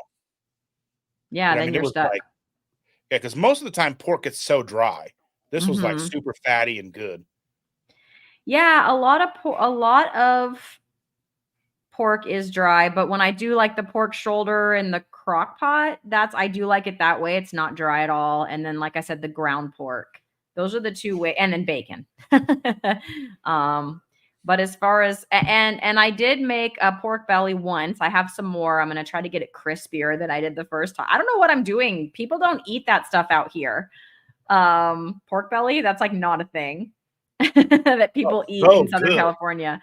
So I'll do it. I'll cook it better the second time. But the first time, even though I didn't really get it super crispy, it was like what I wish a pork chop was. Like this is how a pork chop should be. Because like Oh pork yeah. chops like super dry and gross. I've never liked them. I don't know if Hmm. they've just always been overcooked or whatever, but this pork belly, yeah, it's like what I thought a pork chop should be like when I ate it. I The did first enjoy time I it. ever cooked a pork belly, I did it when we were on vacation. We had just gone keto we'd been keto about a year, and we went to Colorado to visit Hmm. Chandra's sister, and we went to her Costco, and because we weren't members at Costco yet, so we went to her Costco and they had pork belly, and I picked up the thing with like like the couple of strips in it they have, and I Hmm. was like, oh wait, they have a whole pork belly, and I'm like, well, there's like five of us, and I was like, okay, I had never cooked a pork belly before. But luckily at our Airbnb, they had like a roasting pan, and I put it in the roasting pan. And I cut a bunch of holes in it, and I seasoned it, and then I just baked it in the oven until it got brown. And then what I did was cut it all up after we had what we wanted to eat. It was so tender and amazing, like you're saying, like what a pork chop should be. Hmm. And then what I did the next morning is I cut a bunch of it up, and I into little cubes, and I fried them till they were like basically I call them keto home fries. Because Ooh, these that little sounds good. cubes of crispy, delicious, oh, so good. Hmm. So that and eggs, so good. Yeah, that's what I did with the leftovers the next day. So I did get the leftover pork belly nice and crispy, like little cubes, like you said, with some eggs. Yeah, that was delicious. Now I wish that pork belly was unthawed. I did buy some more. It's frozen though. My metamorphosis says good morning. Hi, Carrie. Um, I'm not sure how to pronounce his name, but it says we've got a ton of wild boars here in Florida. Please come and get them. They're a nuisance. Yeah, I wonder like if they're just like eradicating them or trying to eradicate them, because I know that they can have 3 litters a year, like up to 3 litters a year. So that's how they can just go and go and go and just kind of like python in Florida as well. But Mhm. yeah, I need to start looking up to see like, because I would order a whole one depending on how much they weigh and how much room it would take up. Um, I would order them if it was something that we could eat that wasn't upsetting and didn't cause distress and heartburn and all that stuff. Yeah. Let's see. Dustin, you can find forest raised pork source. Factory farm pork is pale white and very low nutrient levels compared to the ones I've raised. Yeah, that was my thought, is that like all the pork you're gonna get in the grocery store, I mean, they just feed them whatever. Mm. Probably a lot of soy, a lot of corn, so they're nice and fat, but they're not eating like, it's like when you see at the grocery store like all the chicken says vegetarian raised. Yeah, That's not what a no. chicken eats. And I Mm-mm. was and I had the argument too that while pigs and wild boars aren't necessarily huge meat eaters, they will eat whatever they kind of come across. I mean, I know they're more foragers than they Mhm. are hunters, but they'll eat whatever they come across. Because like if the farmer falls into the pig pen and can't get back up, you're probably not going to find the farmer. But Right. yeah, sad but true. Life feeds on life. And then let's see. Yeah, so I'm just really curious about that. Like, I just want to get the pork because I mean, I miss pork, but I don't. I mean, obviously, it doesn't do us very well, so we don't eat it. But Yeah. um, so I mean, because of your live the other day, I've thought about doing the whole cow, but getting Yeah. Shander on board with grass fed, grass finished, because she's like, I don't notice, I don't taste a difference. I don't know, like the same thing with like regular TV and HD TV. She doesn't notice a difference, and I'm like, there is a difference in all of it. Well, like I said, my local rancher does do grass-fed grain finished, and I think it's a little less expensive. It was less sought after because if I had ordered that, I could have gotten it like a month or 2 sooner. And personally, I would have been okay with that, but my brother was like very, he really wanted the grass finish. I was like, all right, cool. So we went with that. But I mean, but at the same time, it's still, sustainably raised. It's not like a factory farm kind of operation. And then I'm pretty sure the prices are a little bit less too. But you're still getting the benefits of something that's a humanely raised, good for the environment kind of situation. So I don't know, maybe that's something she could get on board with. Yeah, and I mean, depending on the cost difference, and I would want to talk to the farmer or whatever, and say, Mhm. are you feeding a bunch of soy, or I mean, because I mean, if you ever watch, there's a show on like Discovery. It's like Dr. Pole.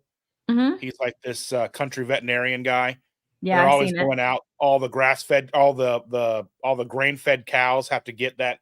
They'll get they'll get that bloat, and you have to go in and like pop them like a balloon and Mhm. let the gas out. Mhm. I'm like, Mhm. that's just to me like a evident that obviously that's not what a cow's supposed to eat. Right. Right. And I think, that's kind of like you can't see the forest for the trees, because you're like, well, that's just how we do it. Like, but why? Or like when you see like a dog and like the dog's got all that pink, and like all the Mhm. all the skin all the skin showing is all pink, and they're scratching all the time. It's like you're feeding them stuff they don't like. Their bodies doesn't like it. I mean, and Yeah. we were bad with our cats at first. For years we fed them the cheap kitten food, or the cheap cat food. Now we pay a lot of money. We pay Yeah. like we went from paying like $17 for a 35-pound bag of food to $70 for a 12-pound bag of food. So Yep. that's, most days they eat better than we do. Yep. I know. I know. It's the same with my cat. Oh my gosh. Hey, Evelyn has a question for me at 9:50, Dustin, if you wanted to Okay, yeah, put let that me up see if I there. can find it here. 9:50 for you. What time is that for me? 12:50. 1250. Okay. I I'll should do the know. math. Thank you. I'm not teaching today, but I'll do the math. I'm trying to get there. Let's see. Yeah, I am way farther behind than I thought here.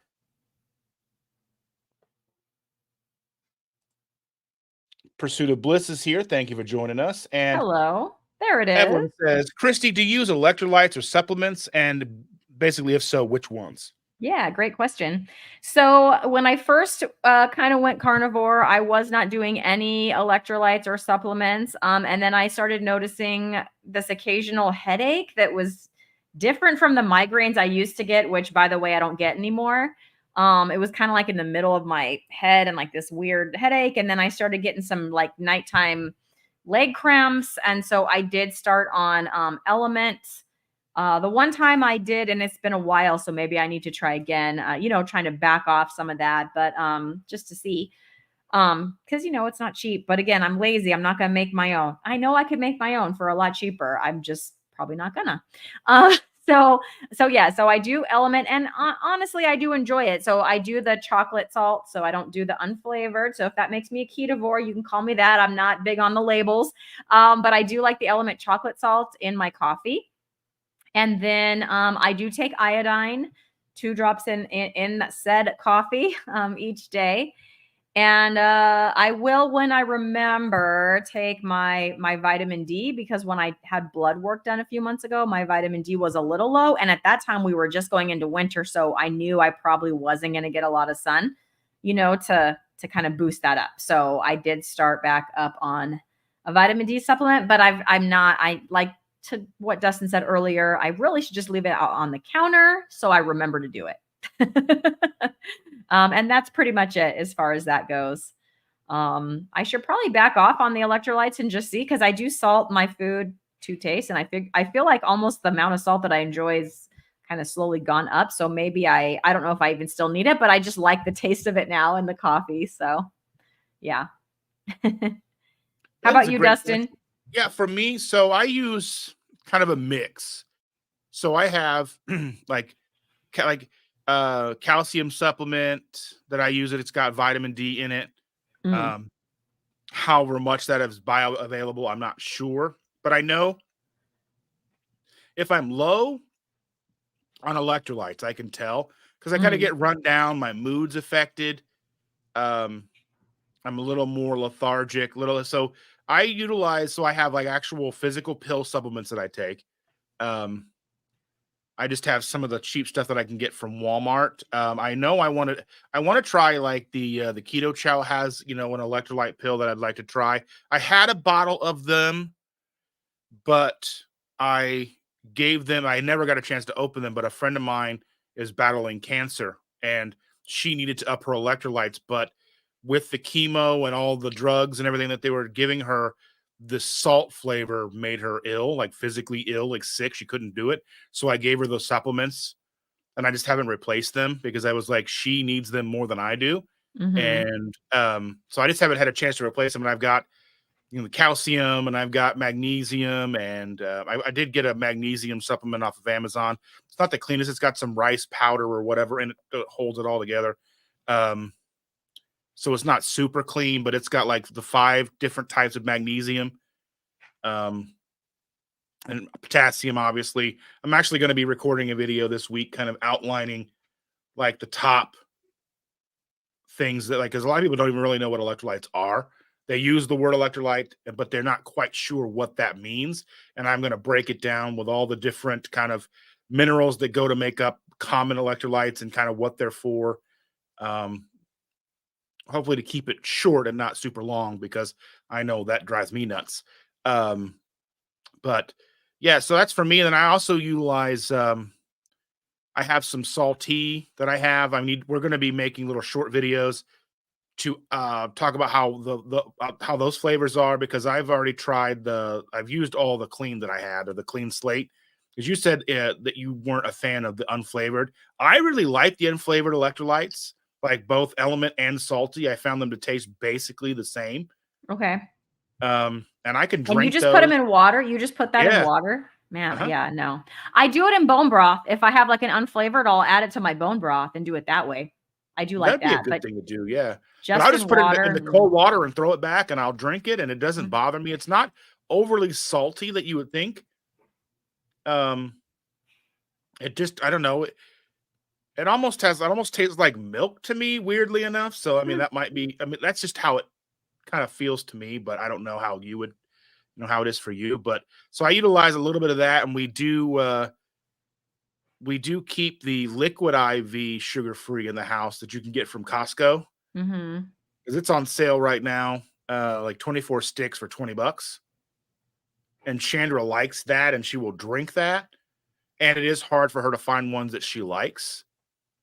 So if we find something that she likes, we buy it until they discontinue it. Got it. That seems to be the way that it goes. Yeah, I've But kind of gotten the sense that she's a little more picky than you are yeah, with certain I mean, things I'm and picky in videos my I've own watched right. of the 2 of you and things like Yeah. that. Yeah, I'm picky in my own right, but not quite as picky as she is. Like, Yeah. we're always on the hunt for her coffee flavoring and stuff because when it's the ones she likes, they stop making, and it's Oh, a whole yeah. thing. Yeah. Yeah, yeah. Good morning, Courtney. Thank you for being here, dear. I Hi, appreciate you. Courtney. And yeah, so like for me, just let's see. Here's another question. So a long time ago, I watched a Dr. Barry video. I mean, a long time ago, because I don't watch a lot anymore unless he interviews somebody. So we're talking back in February, March when I was like watching all of his videos. I have whatever the vitamin D, not the one with the K2, because I already had it. Like I already had it in the house and I went and looked at it. I didn't look. I mean, I'd have to go look at the bottle. I don't think so. I don't think it has soybean. It has a little bit of like olive oil in there since vitamin D is like fat soluble. I don't think it has soy though. But it was like Dr. Burry was like either this one with K2, I think he said, or like this one's okay. And he mentioned that it had a little bit of olive oil in there to help you absorb the vitamin D better. But I don't think there's soy. But again, I'd have to go look. Bruce Kahn is here. I hope I'm pronouncing your name correctly. Um, Once you label me, you negate me, Kierkegaard. And that's the thing, like for me and labels, like, am I key? I mean, I think for most of us, we fall under that keto label, right? Yeah. Keto's kind of the arch, overlying arch. Then you've got carnivore, ketovore, whatever you want to, whether Mm, you're vegan, keto, or whatever. We all kind of mm-hmm. like, if you're eating low carb, chances are if you're eating low enough carb, you're going to be in ketosis at least some of the time. So that would Mm-hmm. to me be kind of like whether you're chasing the ketones or not, or even care. Because I don't Mm-hmm. necessarily care anymore, but I can tell, when I'm off and when I'm on, so to speak, like with electrolytes. I can tell. Like if I don't get enough magnesium, it affects my sleep. So, little things like that. And I think that's what's the most important piece of this puzzle is not what you call me, not what I'm trying to sell myself as. Mm-hmm. I try to be as open and honest as possible and say, I mean, I'm an imperfect person and I'm trying to do the best I can by myself, by myself for myself, so to speak. But in with that, there's going to be, I mean, a lot of times I might be carnivore for, a bulk of the time. And then I still want to have broccoli sometimes, or if I feel like it, I'm going to have it, or whatever the case is.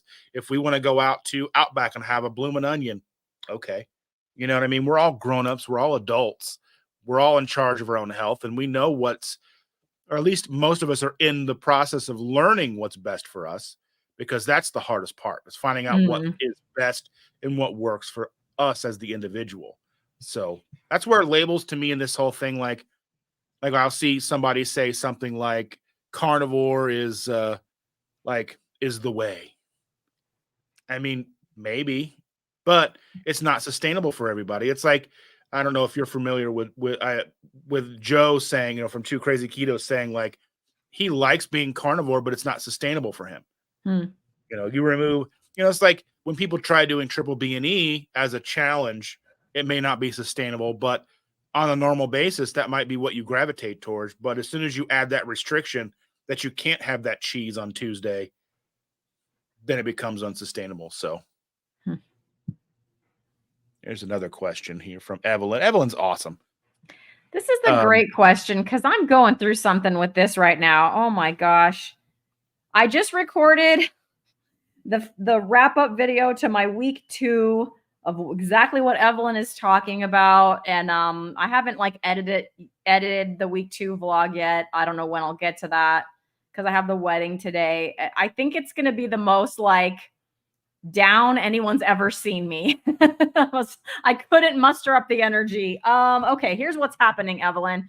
So I have not tried prior to the last 2 weeks, and since kind of getting off keto and just again not through any choice, just like laziness or whatever, and I just enjoyed the meat, and then pretty soon I had all the other like energy benefits and mental benefits and all of that I talked about a little earlier. I didn't really track after that. I just stopped because I knew that I wasn't getting anywhere near 20 carbs, so like why bother, right? It's a lot of work to track. And then I interviewed Coach Bronson and on my channel, which was a great interview. And I like kind of made a decision that I was going to get more like intentional with like my workouts. And then with something that he talked about, which is women my age, and I am 48, but women my age need to make sure that they're getting, enough protein. And then he told me what enough protein is, at least to start, right? Not that it would be perfect for everyone, but like this is a good starting point, and then you might need to tweak some things. And what he said to that was that it's like your lean body mass. So whatever your lean body mass is in pounds, it's that much protein and then that much fat, like a 1-to-1-to-1 ratio, he called it. And try not to do like the 60-40s or the 70-30s, that kind of thing, because your body doesn't really know what that is, but like base it off of your lean body mass. And then also he gave the caveat to that if you're a woman and you're like, if your lean body mass is too close to 100 pounds or even under 100, he doesn't want, you eating under 100 grams of protein. So like that was kind of like a floor, like no lower than that. And so 2 weeks ago, I started doing that, and I started doing like definitely like, leg day and like upper body day and rest day and doing all the stuff. And I've been consistent with that, with the lifting and increasing the weights and the reps, as I've been going. And then I did start tracking to that protein goal that he was talking about. So like day 1 of tracking, I had no idea. Similar to when I started keto and I really didn't know what 20 total carbs looked like. Similar to that, I've just been eating to satiety. So like, I don't know what 100 grams or 120 grams or whatever of protein looks like, or how many grams of fat I was even eating. So the first day I just sort of put everything in and I was like, oh, well, my fat is good. But my protein, even though I'm eating a ribeye or whatever, was a little low. And so to try to increase the protein while not really increasing the fat, not that I'm concerned about fat, it was just, to eat to those macros that he suggested. I didn't really need to add more fat, but I did need to add some more protein. So I started adding in like a can of salmon at lunch. And the first week I added in like a scoop or a half a scoop of the Equip protein, which is just beef isolate protein. I wasn't doing the unflavored. I was doing like the cocoa. So it's like a little cocoa powder. It's chocolate, a little cocoa powder, the beef isolate protein, and a little stevia. Pretty clean. Yeah. So the first week I did that. So I wasn't in, I don't count calories, but like if you want to put it in that, like the calories I added, I think the can of salmon has around 90 calories ish. And the scoop is like 100 calories, or half scoop 50 calories. So we're not talking a lot of calories by any stretch that I added. And it was just to get those protein grams, up where he kind of recommended. Yeah, I for sure put on 3 pounds in week 1 and then another 3 pounds in week 2. Which is making me feel I'm not feeling great. And some of that is because the reason I kind of wanted to change things up in the first place is I had already kind of slowly been gaining, like slowly a pound here, a pound there over 3 months, And it was like, well, let me try to tweak something to see maybe what's going on, or if I can, help myself. And what I felt like it's been doing, at least in the last 2 weeks, is like just accelerated that weight gain. Which was not what I was intending. So there you go. Coach Bronson recommended if you're trying anything to try it for 6 weeks, right? Before you discard it or change it or decide that it's good or bad or what have you. But I'm telling you, if I gain 3 pounds this week, because today would be the first day of week 3, I don't know if I'm gonna be able to do it for 6 weeks. Are you taking So measurements? yeah, my measurements are increasing. I talked about that in my vlog. So in the last couple of weeks, I don't gain weight in the waist. I gain weight in the hip, or I don't gain girth. I'm pear shaped, so my waist generally stays slim. And if I'm going to put it on anywhere, it's going to be the hips, and my hips, because hips are supposed to be the widest part of you. For me, that's like my upper thighs. So like the uppermost part of my thighs is the widest part of me. And I for sure put on inches there, like 2. But I mean, not just in the last 2 weeks, but I mean, since like October, when like the slow weight gain started, I've put on a couple inches. In the last 2 weeks, I didn't put on anything in the hips, but I put on like 3/4 of an inch in the waist. And that never happens. Never. And I'm feeling real puffy in the waist because I'm not used to that. Could that be the the protein powder kind of doing that, Yeah. making you So a little this bloaty? maybe the second week I took it out just because my grams of protein were fine. I did get the ribeye on sale, so I like upped I ate the ribeye, which gave me enough protein without that. And my protein grams, I forget what it was now. I looked at it. It was like my lowest day was like 105 grams of protein, and my highest day was like 147 or something like that. So it was like within that range. Whereas prior to that, I don't think I was quite hitting 100. But I haven't. So the only thing I changed was I added the salmon and I added the protein powder. But the second week, I didn't have any protein powder. And not because I thought that was the problem, but just because I try to think about like ahead of time, because I don't want to track throughout the day and then go, oh shoot, I'm over, or I don't have enough, and then try to catch up or whatever. So I think about what I'm going to eat for the day, put it in the morning, see what it's going to be, and then either add something or subtract something at that time, and then I kind of plan day by day, and I put it in the morning to make sure that I'm going to be good. Like, so that would be something that I would do, is I wouldn't necessarily worry about calories as much as, yeah, I mean, I know because there's like camp calories and camp calories don't matter and camp SARM calories matter, and it's a very confusing, very convoluted argument. I don't Yeah, think I any know. one is right, Right. and I don't think anyone is actually, necessarily wrong. But I think that if you're looking at, like, so for someone like me, I'm not quite sure what my lean body mass is, but I imagine it's probably 150 to 200 pounds, somewhere in that 150, 200 pound mark, probably 180 pounds. I imagine if I got down to 180 pounds, I would look very emaciated. I mean, considering I've been probably above 250 a majority of my life. Since I got there, I haven't gone back. So, as soon as I hit 250, like probably high school, I haven't been back.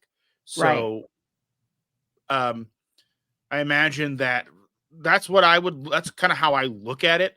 I look at, okay, how much, if I'm going to probably eat a lot of ground beef and chicken and eggs this week, how much, what's that look like for protein? And then I'm going to add fat to cook the eggs. I'm probably going to eat some of the fat that comes out of the burger, because I'm going to pour a little bit over. I may not pour all of it over, or whatever, the chicken, and then I would just kind of calculate how much that is, and then just kind of eat that as the starting point.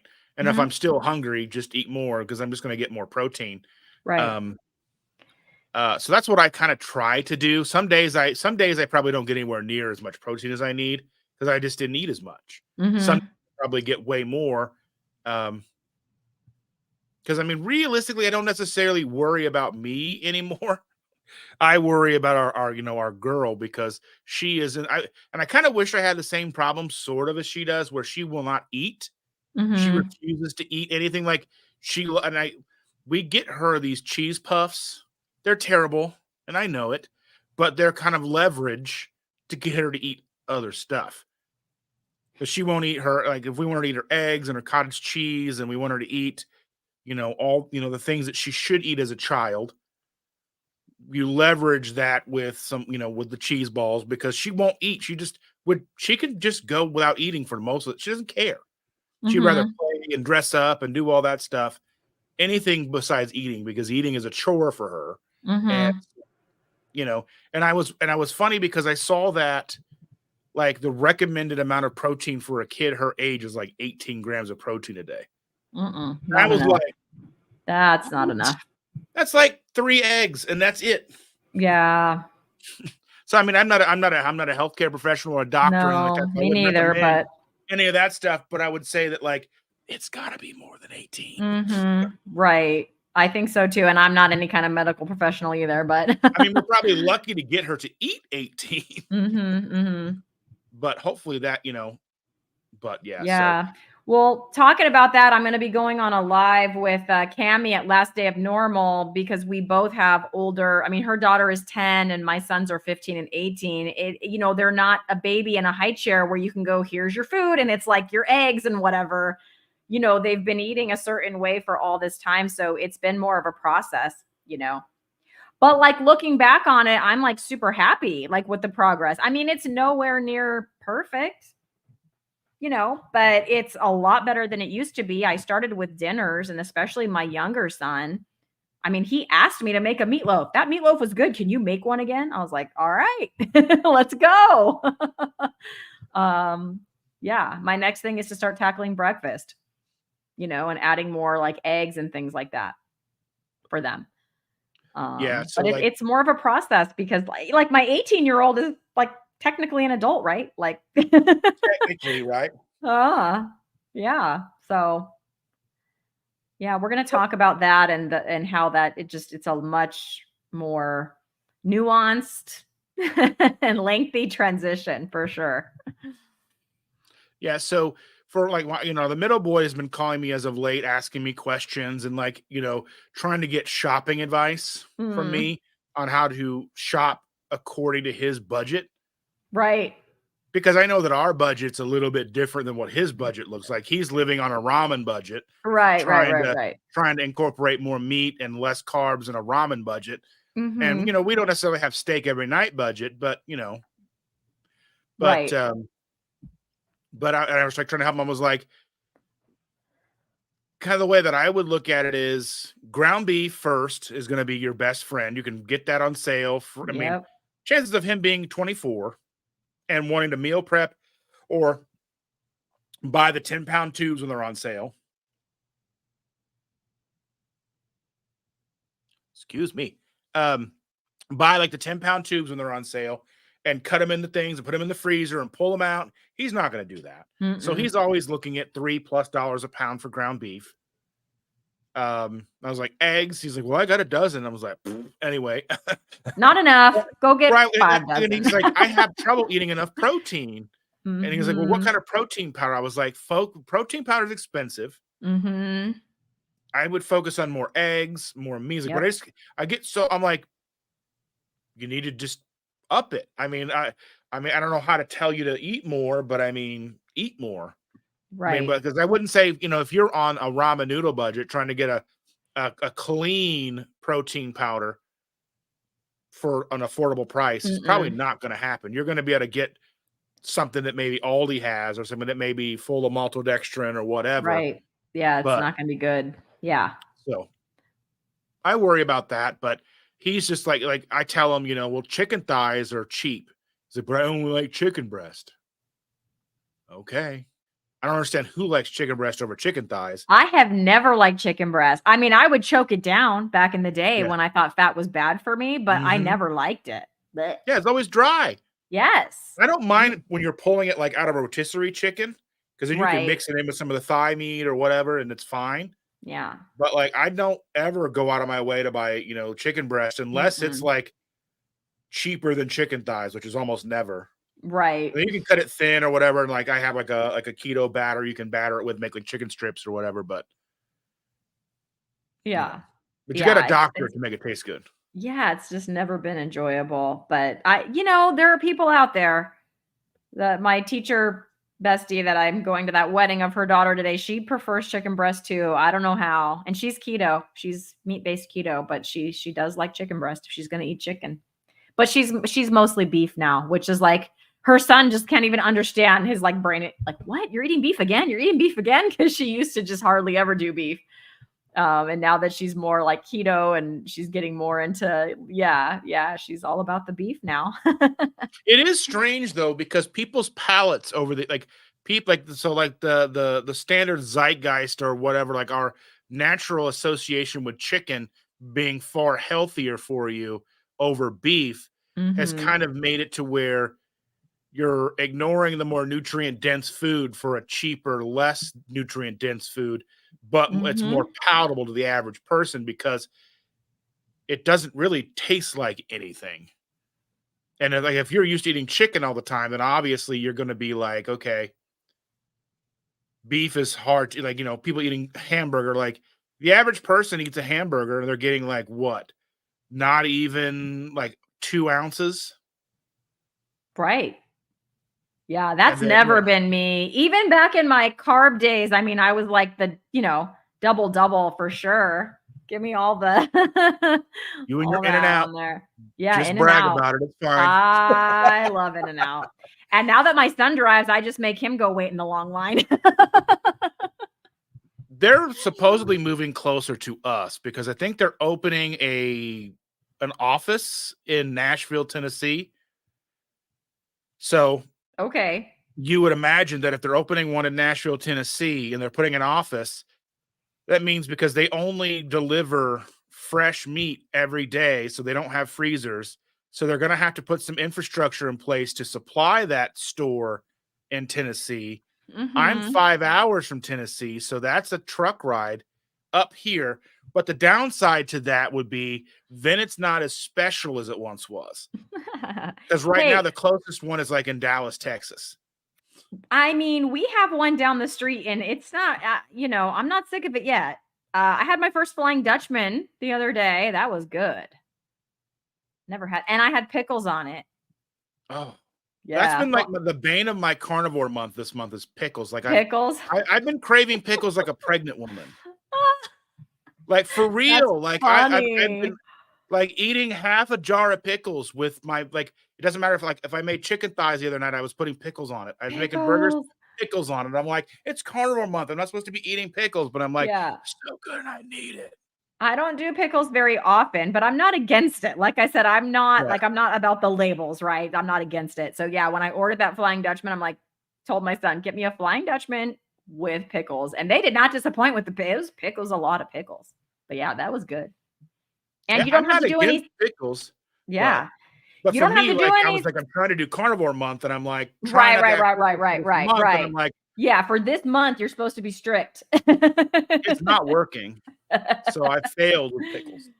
Failed. Pickle fail. I might as Pickle well just have failure. some onions today too. You know what I mean? And just go off the rails. Yeah, it's just right off. Oh, that's funny. Yeah, I haven't had onions, but I've had, pickles, some avocado here or there. Um, but yeah, Flying Dutchman for the win because you don't have to do any special. You just order it just like that. You don't have to say this, but can you leave this off and all these, special things. So yeah, it was good. And I don't get sick of In and Out. Doesn't happen, even Well, though that's it's a another couple thing. Like miles away. every time we're nearby, I get so excited to go, and nobody else seems to care for it. The first time Shannon and I we went. Well, I took her to Vegas years ago, like 2015, before we were keto or whatever. Mhm. And I was super excited to get In and Out. Now they have In and Out on the Strip. They didn't have it at the time, Mm. so we had to go off Strip, like go like a mile down the road off the Strip to get to In and Out. And I got some, and she's like, "I'm not eating that. It's gross." I'm like, "How do you know? You haven't had it." Not I just know it's gross. gross. It's delicious. The same thing with like Whataburger. Like Whataburger is like one of those things. Like I think the closest to us is somewhere in Alabama. Well, maybe now in Tennessee. I think they've got a couple like in Tennessee, so like 5 hours from us. But like Mhm. that's how it is for me. Like if it's something I get on vacation, I'm excited about it. But if they start moving up here, then I'm like, well, will it still be as good?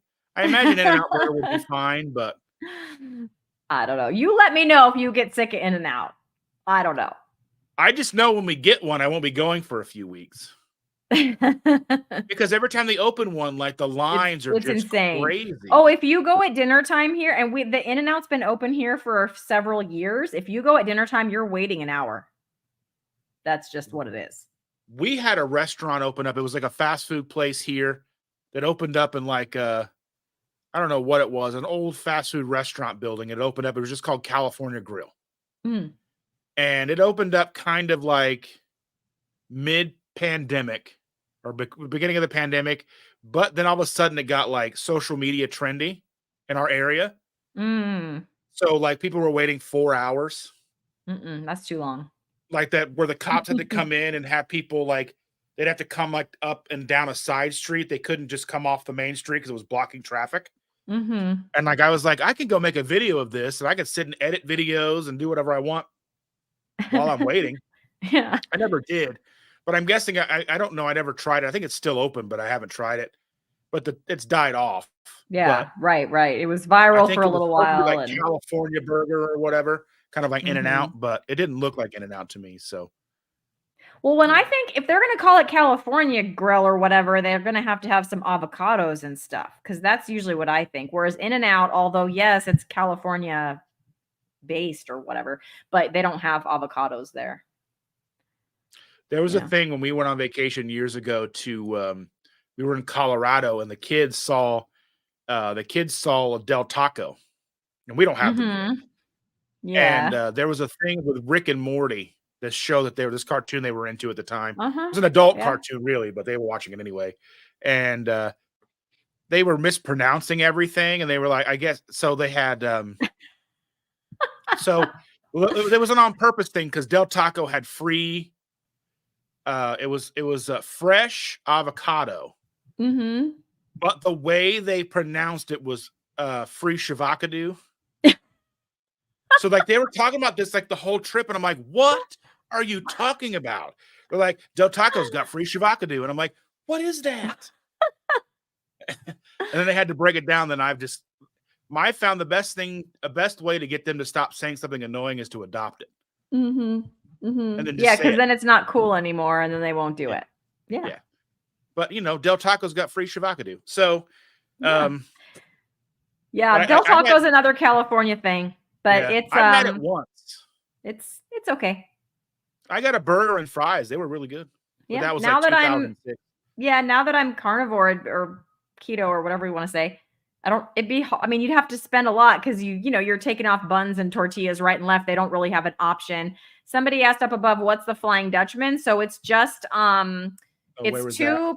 two patties. I don't know. I just saw it like a while Oh, back and I lost track of it. It's so Flying Dutchman is on. So In-N-Out, if you don't know, if you're not from California or you don't have one near you, hey Russ, they have like this whole secret menu. I mean, you could look it up on Google, but it's like yeah, a it's not. secret menu. Yeah, It's not that secret, but like you're not no. going to see it on the menu when you pull up. And on that secret menu is a Flying Dutchman, which is just two patties, they're beef patties with like two slices of cheese between the patties. So like they have like a protein style burger, which is just like wrapped in lettuce and it has all the like tomato and onion and whatever on there. You can do that. But I don't do lettuce and stuff really anymore. So yeah, the Flying Dutchman is just the beef and cheese. And so I just ordered that, but then I just added pickles. Yeah, it was really good. So there's a creator that I've been friends with for a while, and he just kind of came back and was making content again, and he's out in California as Okay. well, and he's been posting video of him eating like the Flying Dutchman with pickles and the grilled onions or whatever. Mm-hmm. I'm like, oh, so good. Yeah, one of these days I might have to get those grilled onions because I do like those. I don't usually do onions because, like you said, they are a little carby, but here and there, yeah, the They grilled just add onions so at much In-N-Out are good. flavor. They're good. They're good. So Russ is here, homesick Buckeye. Thank you for being here with us. Yeah, nice to see you, Russ. Oh yeah, there it is. There's the Flying Dutchman. There it is. What is the Flying Dutchman? Well, there we go. How are y'all with Olives. olives? I like olives. I haven't had them in a long time. I think at this point, if they were like on a charcuterie board, I'd probably eat a few olives, but I don't. I used to buy them. Like when I was keto, I used to buy them. The Kalamata ones is what I would get. And they were fine. They didn't cause me any problems. But I just don't really buy them anymore. But like I said, if I was out somewhere and there was a charcuterie board with some olives and, I might take a few. They're good. Yeah, I like olives. So I mean, that was kind of a go-to thing for a while for me would be pickles, olives, Mm, um, when just doing regular keto because it was like something I could just have some olives while watching TV or whatever, trying to, mm, scratch that itch of something snacky, snack. salty. Yeah. I don't eat them. I mean, I still have probably a bunch in my pantry. Just like I realized I had a bunch of pickles in my pantry that I didn't know about, even though I'm the one that organizes the pantry.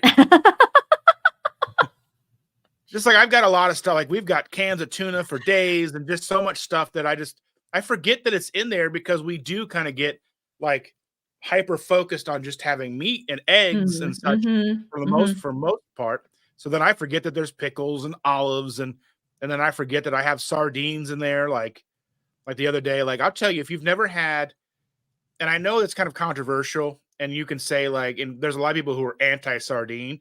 Now, I'm not Mhm. like the full fish-looking sardines kind of person. That's not me.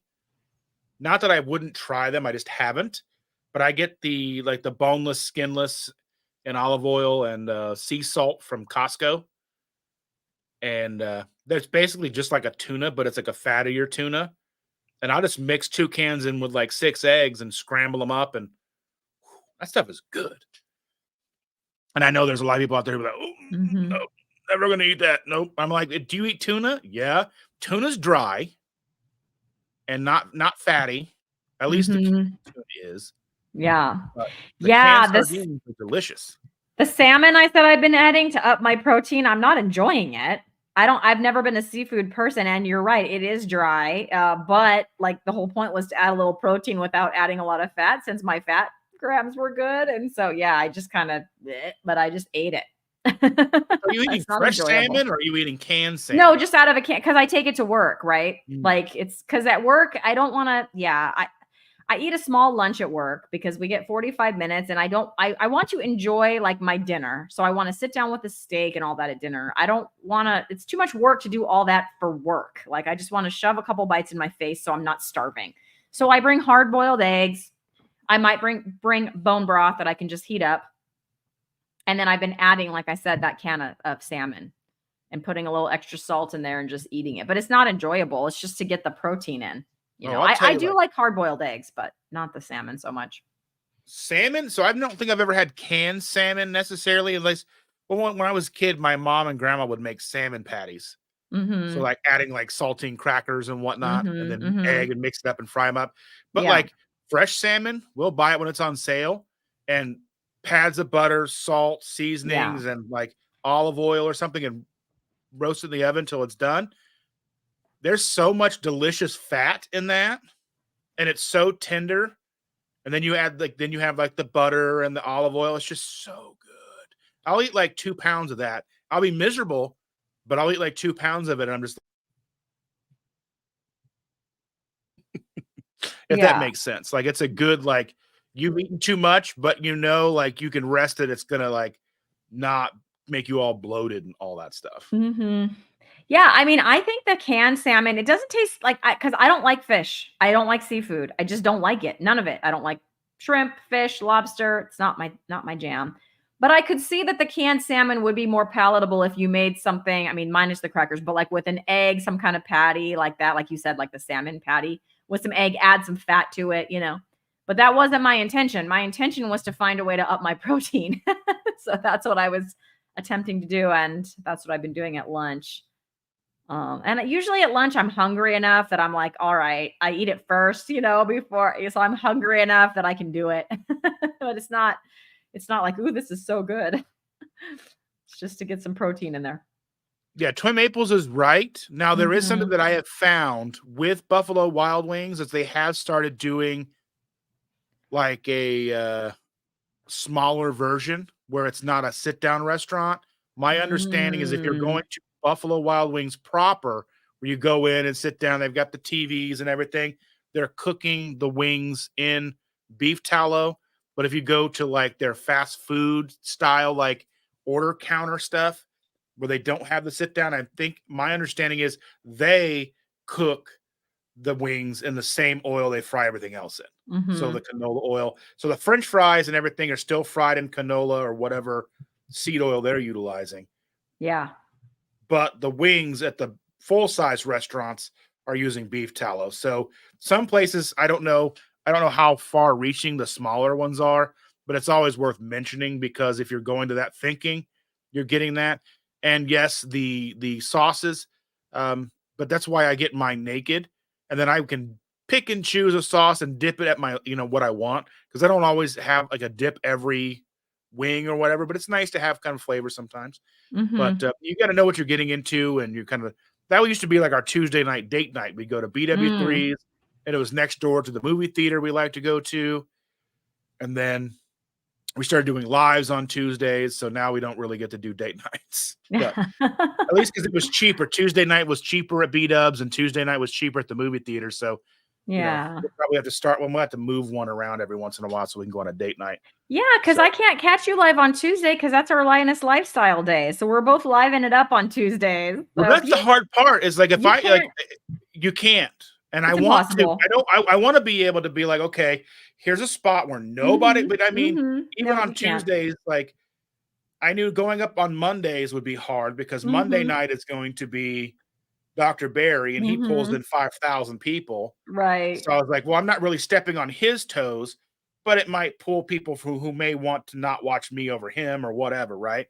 So then, like, I was, like, looking at Tuesday, there wasn't a lot. And Mhm. I know, like, I try, like, it's just one of those things, like, and I feel bad because, and there's some, like, inter-group squabbling that happens sometimes where, like, if you go live on a night that they go live, they take it personal. Aw, that's a And I'm shame. like, that is not the It case. Like, I struggle, like Shannon and I struggled trying to figure out what night was best. Like, I would rather not do it on a Tuesday night because I have another live stream that happens late on Tuesday. It usually goes 9:30 till about 12:30, 1 o'clock in the morning. So I go Wow. late.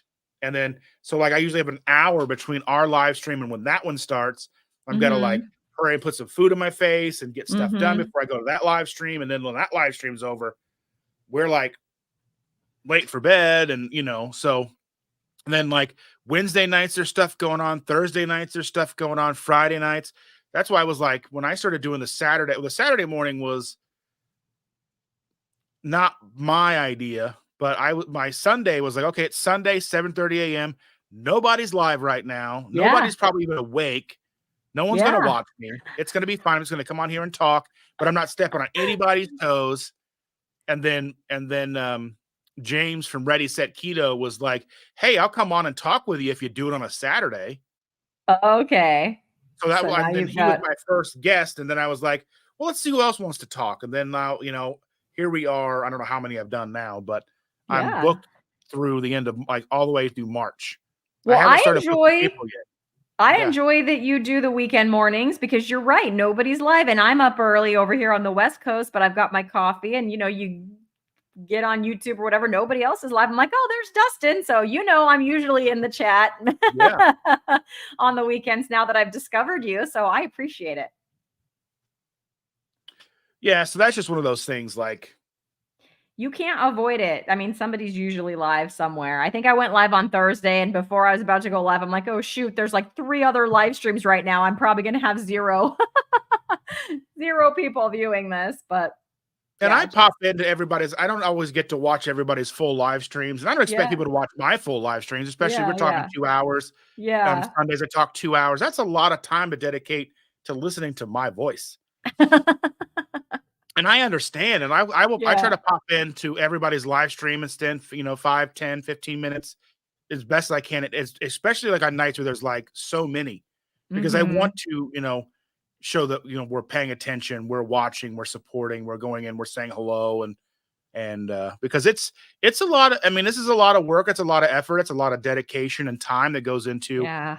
sitting down with people, talking with people, doing it by yourself, getting everybody, the idea that you're pulling people in, you're making the contacts, you're setting a calendar, you're doing all these things, you're paying for a streaming, a service Mhm. to go live and make it look presentable and watchable. And You know, it's Yep. a lot of work, it's a lot of time, it takes a lot of dedication. So I try to support as many people as I can. And I've even started like looking at thankfully my feed starts showing me like newer creators too.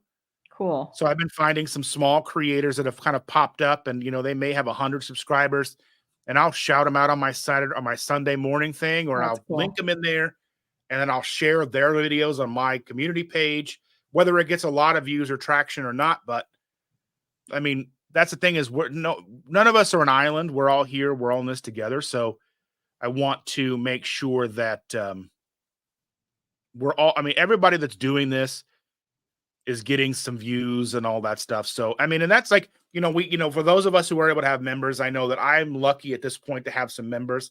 So I will go in and I will make sure try to share and say thank you to. Yay. That's So cool.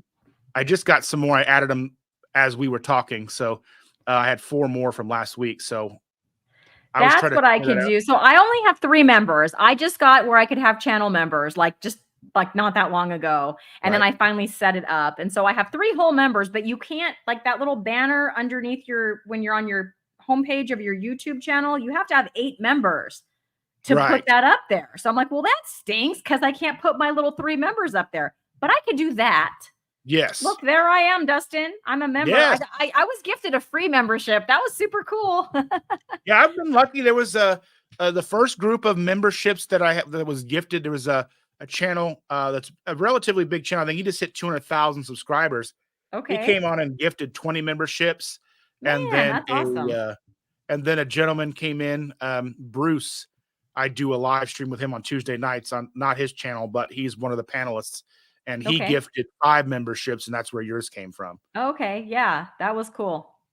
I So I went in, appreciate I was that. like, I was on the fence for a long time about doing and having channel members Mhm. because I was like, I want to make sure that I'm providing enough value Mhm. and not just kind of like seeming like I'm just, you know, begging or whatever. That wasn't my idea. I was like, well, and I was finally decided because like YouTube will, once you get to the point where you can have it, YouTube kind of pokes and prods you with it. You Mhm. haven't set this up yet. You haven't set this up yet because they get Yep. a cut. They get a cut. So I was Right. like, what can I do that can provide value? I was like 99 cents, and I may add other tiers later. I don't Mhm. know. Only if I think that it's worth it. If it's going to provide people enough value to where they don't feel obligated to pay me just to feel obligated to pay me, but they're getting something out of it. Because like right now, like when I put out like VOD content or like actual videos, I will if it's a product with a specific date launch, I won't. But some of the videos I'll put out just to the members so they can see it first, Yeah, that's cool. and then because I know there's stuff coming in the pipeline that it's not so secret, but there's things coming that we'll be making videos on in the next month, um, product launches and stuff like that. But Mhm. um, I mean, Steve from Serious Keto talked about it when he was on, so um, but yeah, so I just like to make sure, and it's really neat to see people support you. And my goal with it was like, if I can make enough just to cover StreamYard, you Mhm. know, because I mean, any YouTuber knows if you're a YouTuber and you're doing any kind of stuff, you're in the red for years and years. Oh, yeah, for sure. Yeah, I and I just know that's got my not why we do it. microphone. Yeah, Can you tell the difference in my sound, Dustin? Because I just it got sounds like a good. real deal. Can you see it there? Yeah, Microphone. which one did you get? It's the Samson Q9U. Nice. Yeah, I've Yeah. got the Rode Pod mic thing that I've got. It's like $99 and it sounds great. Yeah, you always sound great. I have no knowledge of microphones. I just got a couple of, advice from other YouTubers. I was like, "Well, you sound good. What mic do you have?" I just asked a couple people and this It's is the not. I one mean, I it's landed on, these but days. It's really nice because you can get something for sub $100 mhm. and sound fine. Yeah. Well, And it's good yeah, to know that I sound good because you can't really tell. Like, you have to watch it back to kind of tell how you sound. yeah. And I don't Least like for me. earphones or like. So I've got like actual like monitors. Oh, that's awesome. Yeah, I don't have that. That's a whole No. other level that I have not added. So you can see I've added my little Yeah. earbuds because I have to have them with this microphone now. it is kind of annoying, but yeah, I don't have monitors. So, because I've got some nice like headphones like over the ear. They make me sweaty, and I don't like them. yeah. And I found that the with the software you can't hear my monitors, so because it does the canceling. So There you go. Maybe someday. I have a you know, cat right here. I see. That's what I have. I don't have a monitor, but Russ says he loves sardines and mustard sauce. So one of the things I like if I'm just eating the sardines plain out of the can, I'll drain a little bit of the fat off of it because they usually pack it in so much. Then I put mustard and sriracha on That it. It's sounds so good, good. actually. But usually Yeah. the mustard sardines are usually bone and skin too. And I haven't got there yet. I mean, when I tried the one time that I tried sardines, it was the bone in, skin on. I ate one full sardine and then Pixel got the rest of those. I just couldn't do it. I saw last night at Costco. I should have I probably have to go back this week to get berries and stuff for the young one. They had a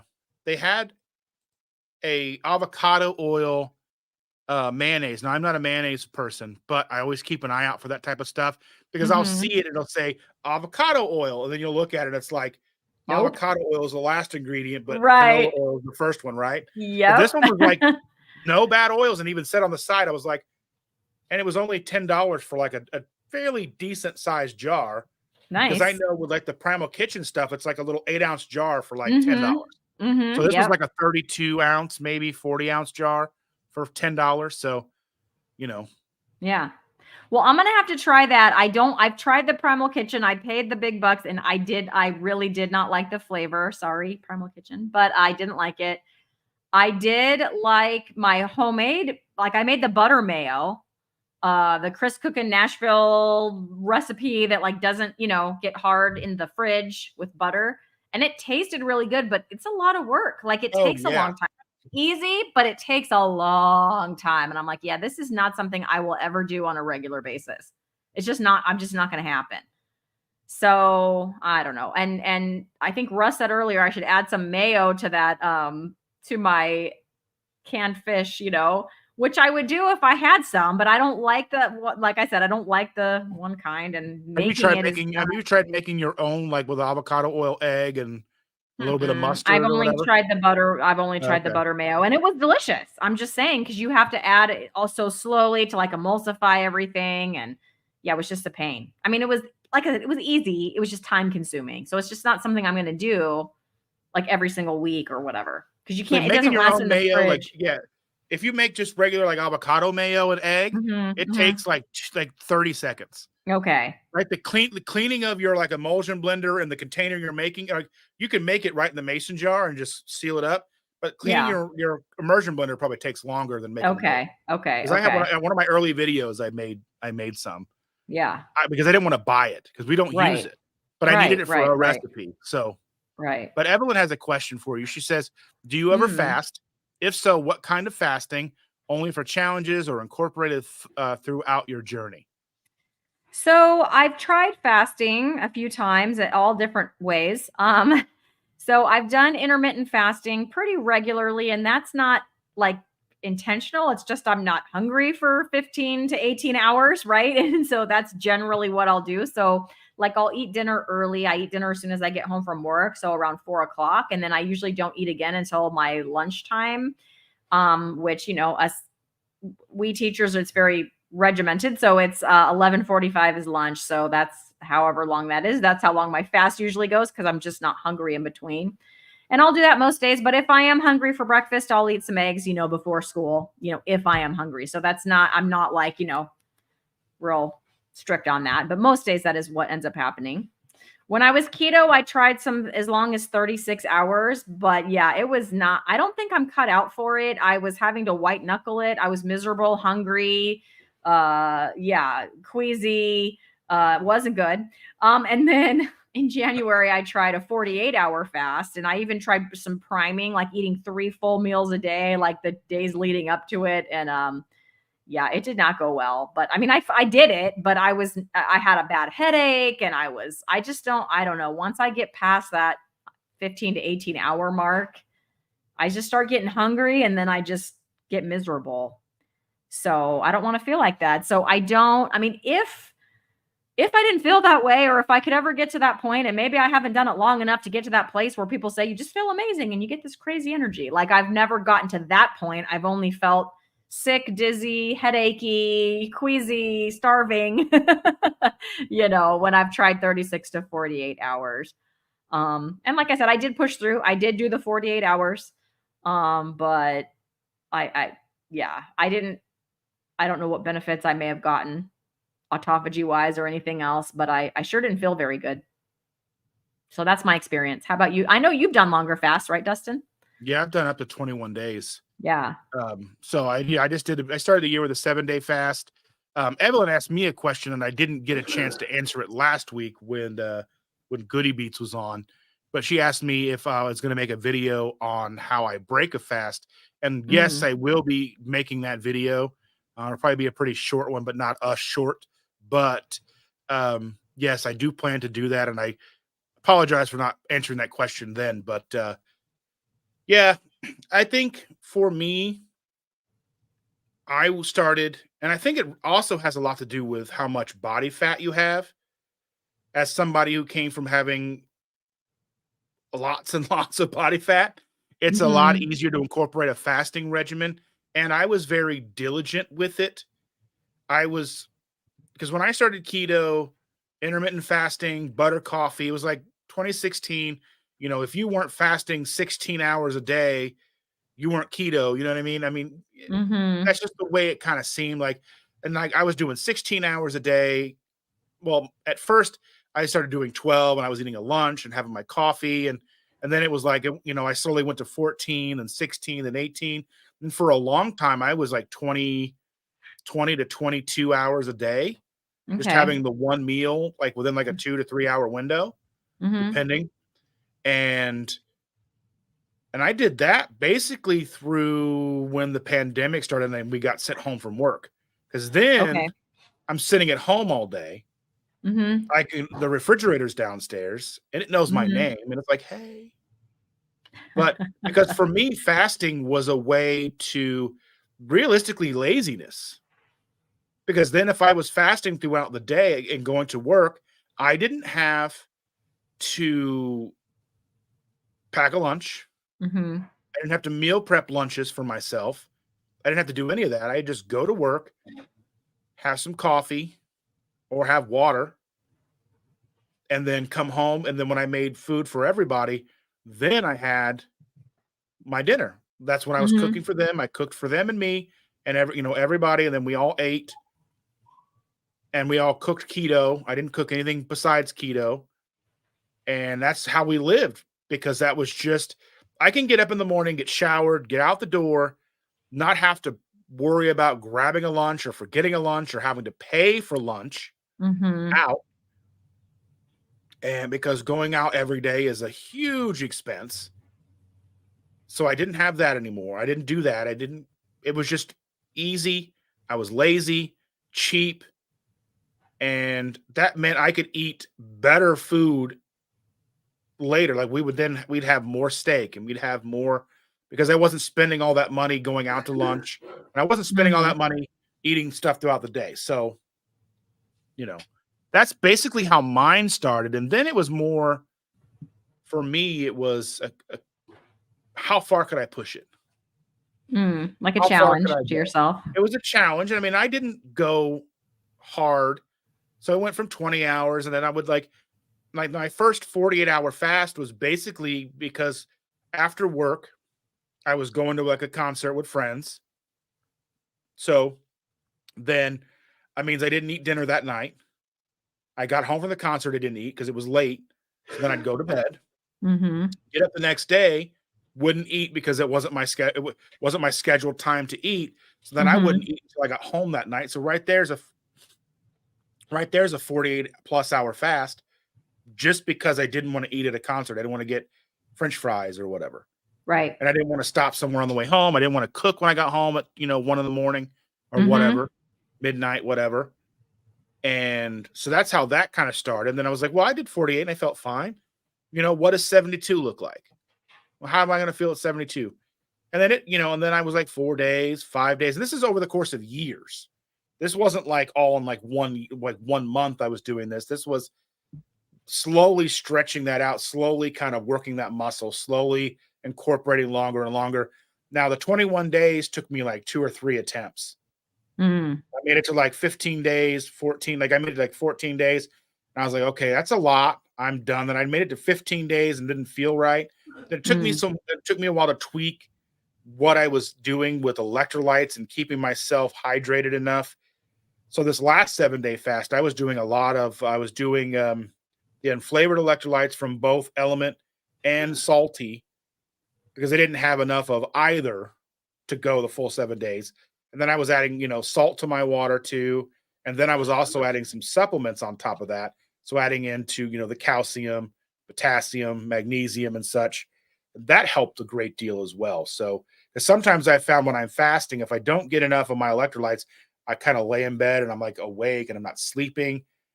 And some people attribute that to, well, I just have so much energy. And I was like, well, I still need to sleep.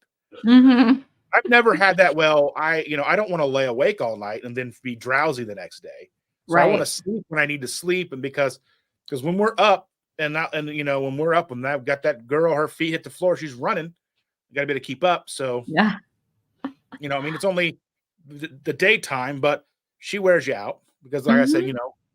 and so that's really where it came from. Now I do my 7 days once a year, twice a year, maybe for a little autophagy. And Jason Fung, for those who may not be familiar with who Dr. Jason Fung is, he's a nephrologist, which is a kidney doctor out of Canada. And he is a Mhm. huge proponent of fasting.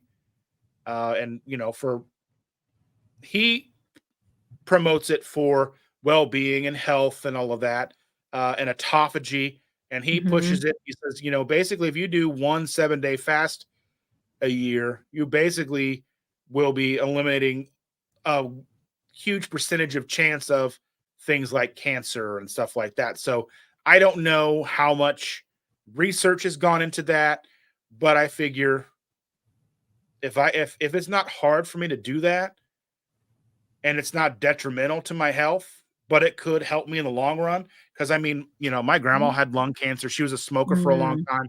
I smoked until I was about 30 years old. Okay. So I have not smoked in 14, almost 14 years now. Well, yeah, I was almost 31 when I quit. 'Cause I quit like the month I turned 31 or whatever. So yeah, I'll be 45 this year. So almost 14 years. Um, so I smoked when I was like 16, 18.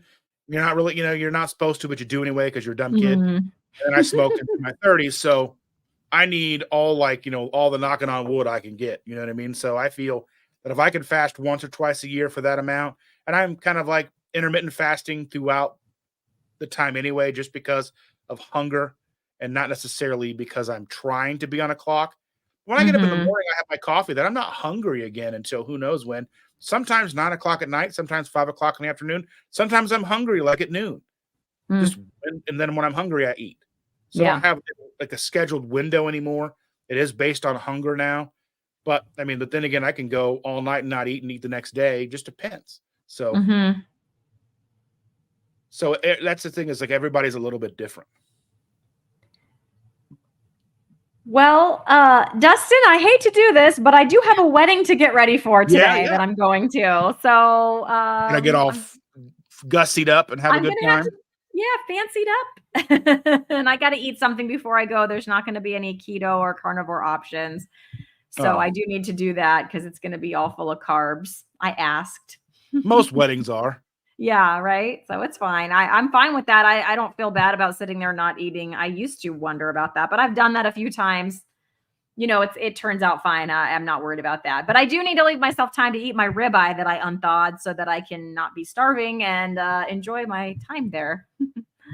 Well, I want to So say thank you very much for being here. I want to say thank you to everybody in the chat who asked questions, everybody who put comments that we didn't necessarily get to. Yeah. But thank you all so very much for being here. I know I appreciate you, and I know that you're streaming this on your channel as well, and Yep. all of your subscribers and everybody appreciates this, all the work that we put into this. And thank you again to my members. Thank you to your members. Yeah. And I guess I'll see you guys tomorrow morning. And thanks again, everybody, and we'll see you next time, okay? All right. Bye, everybody.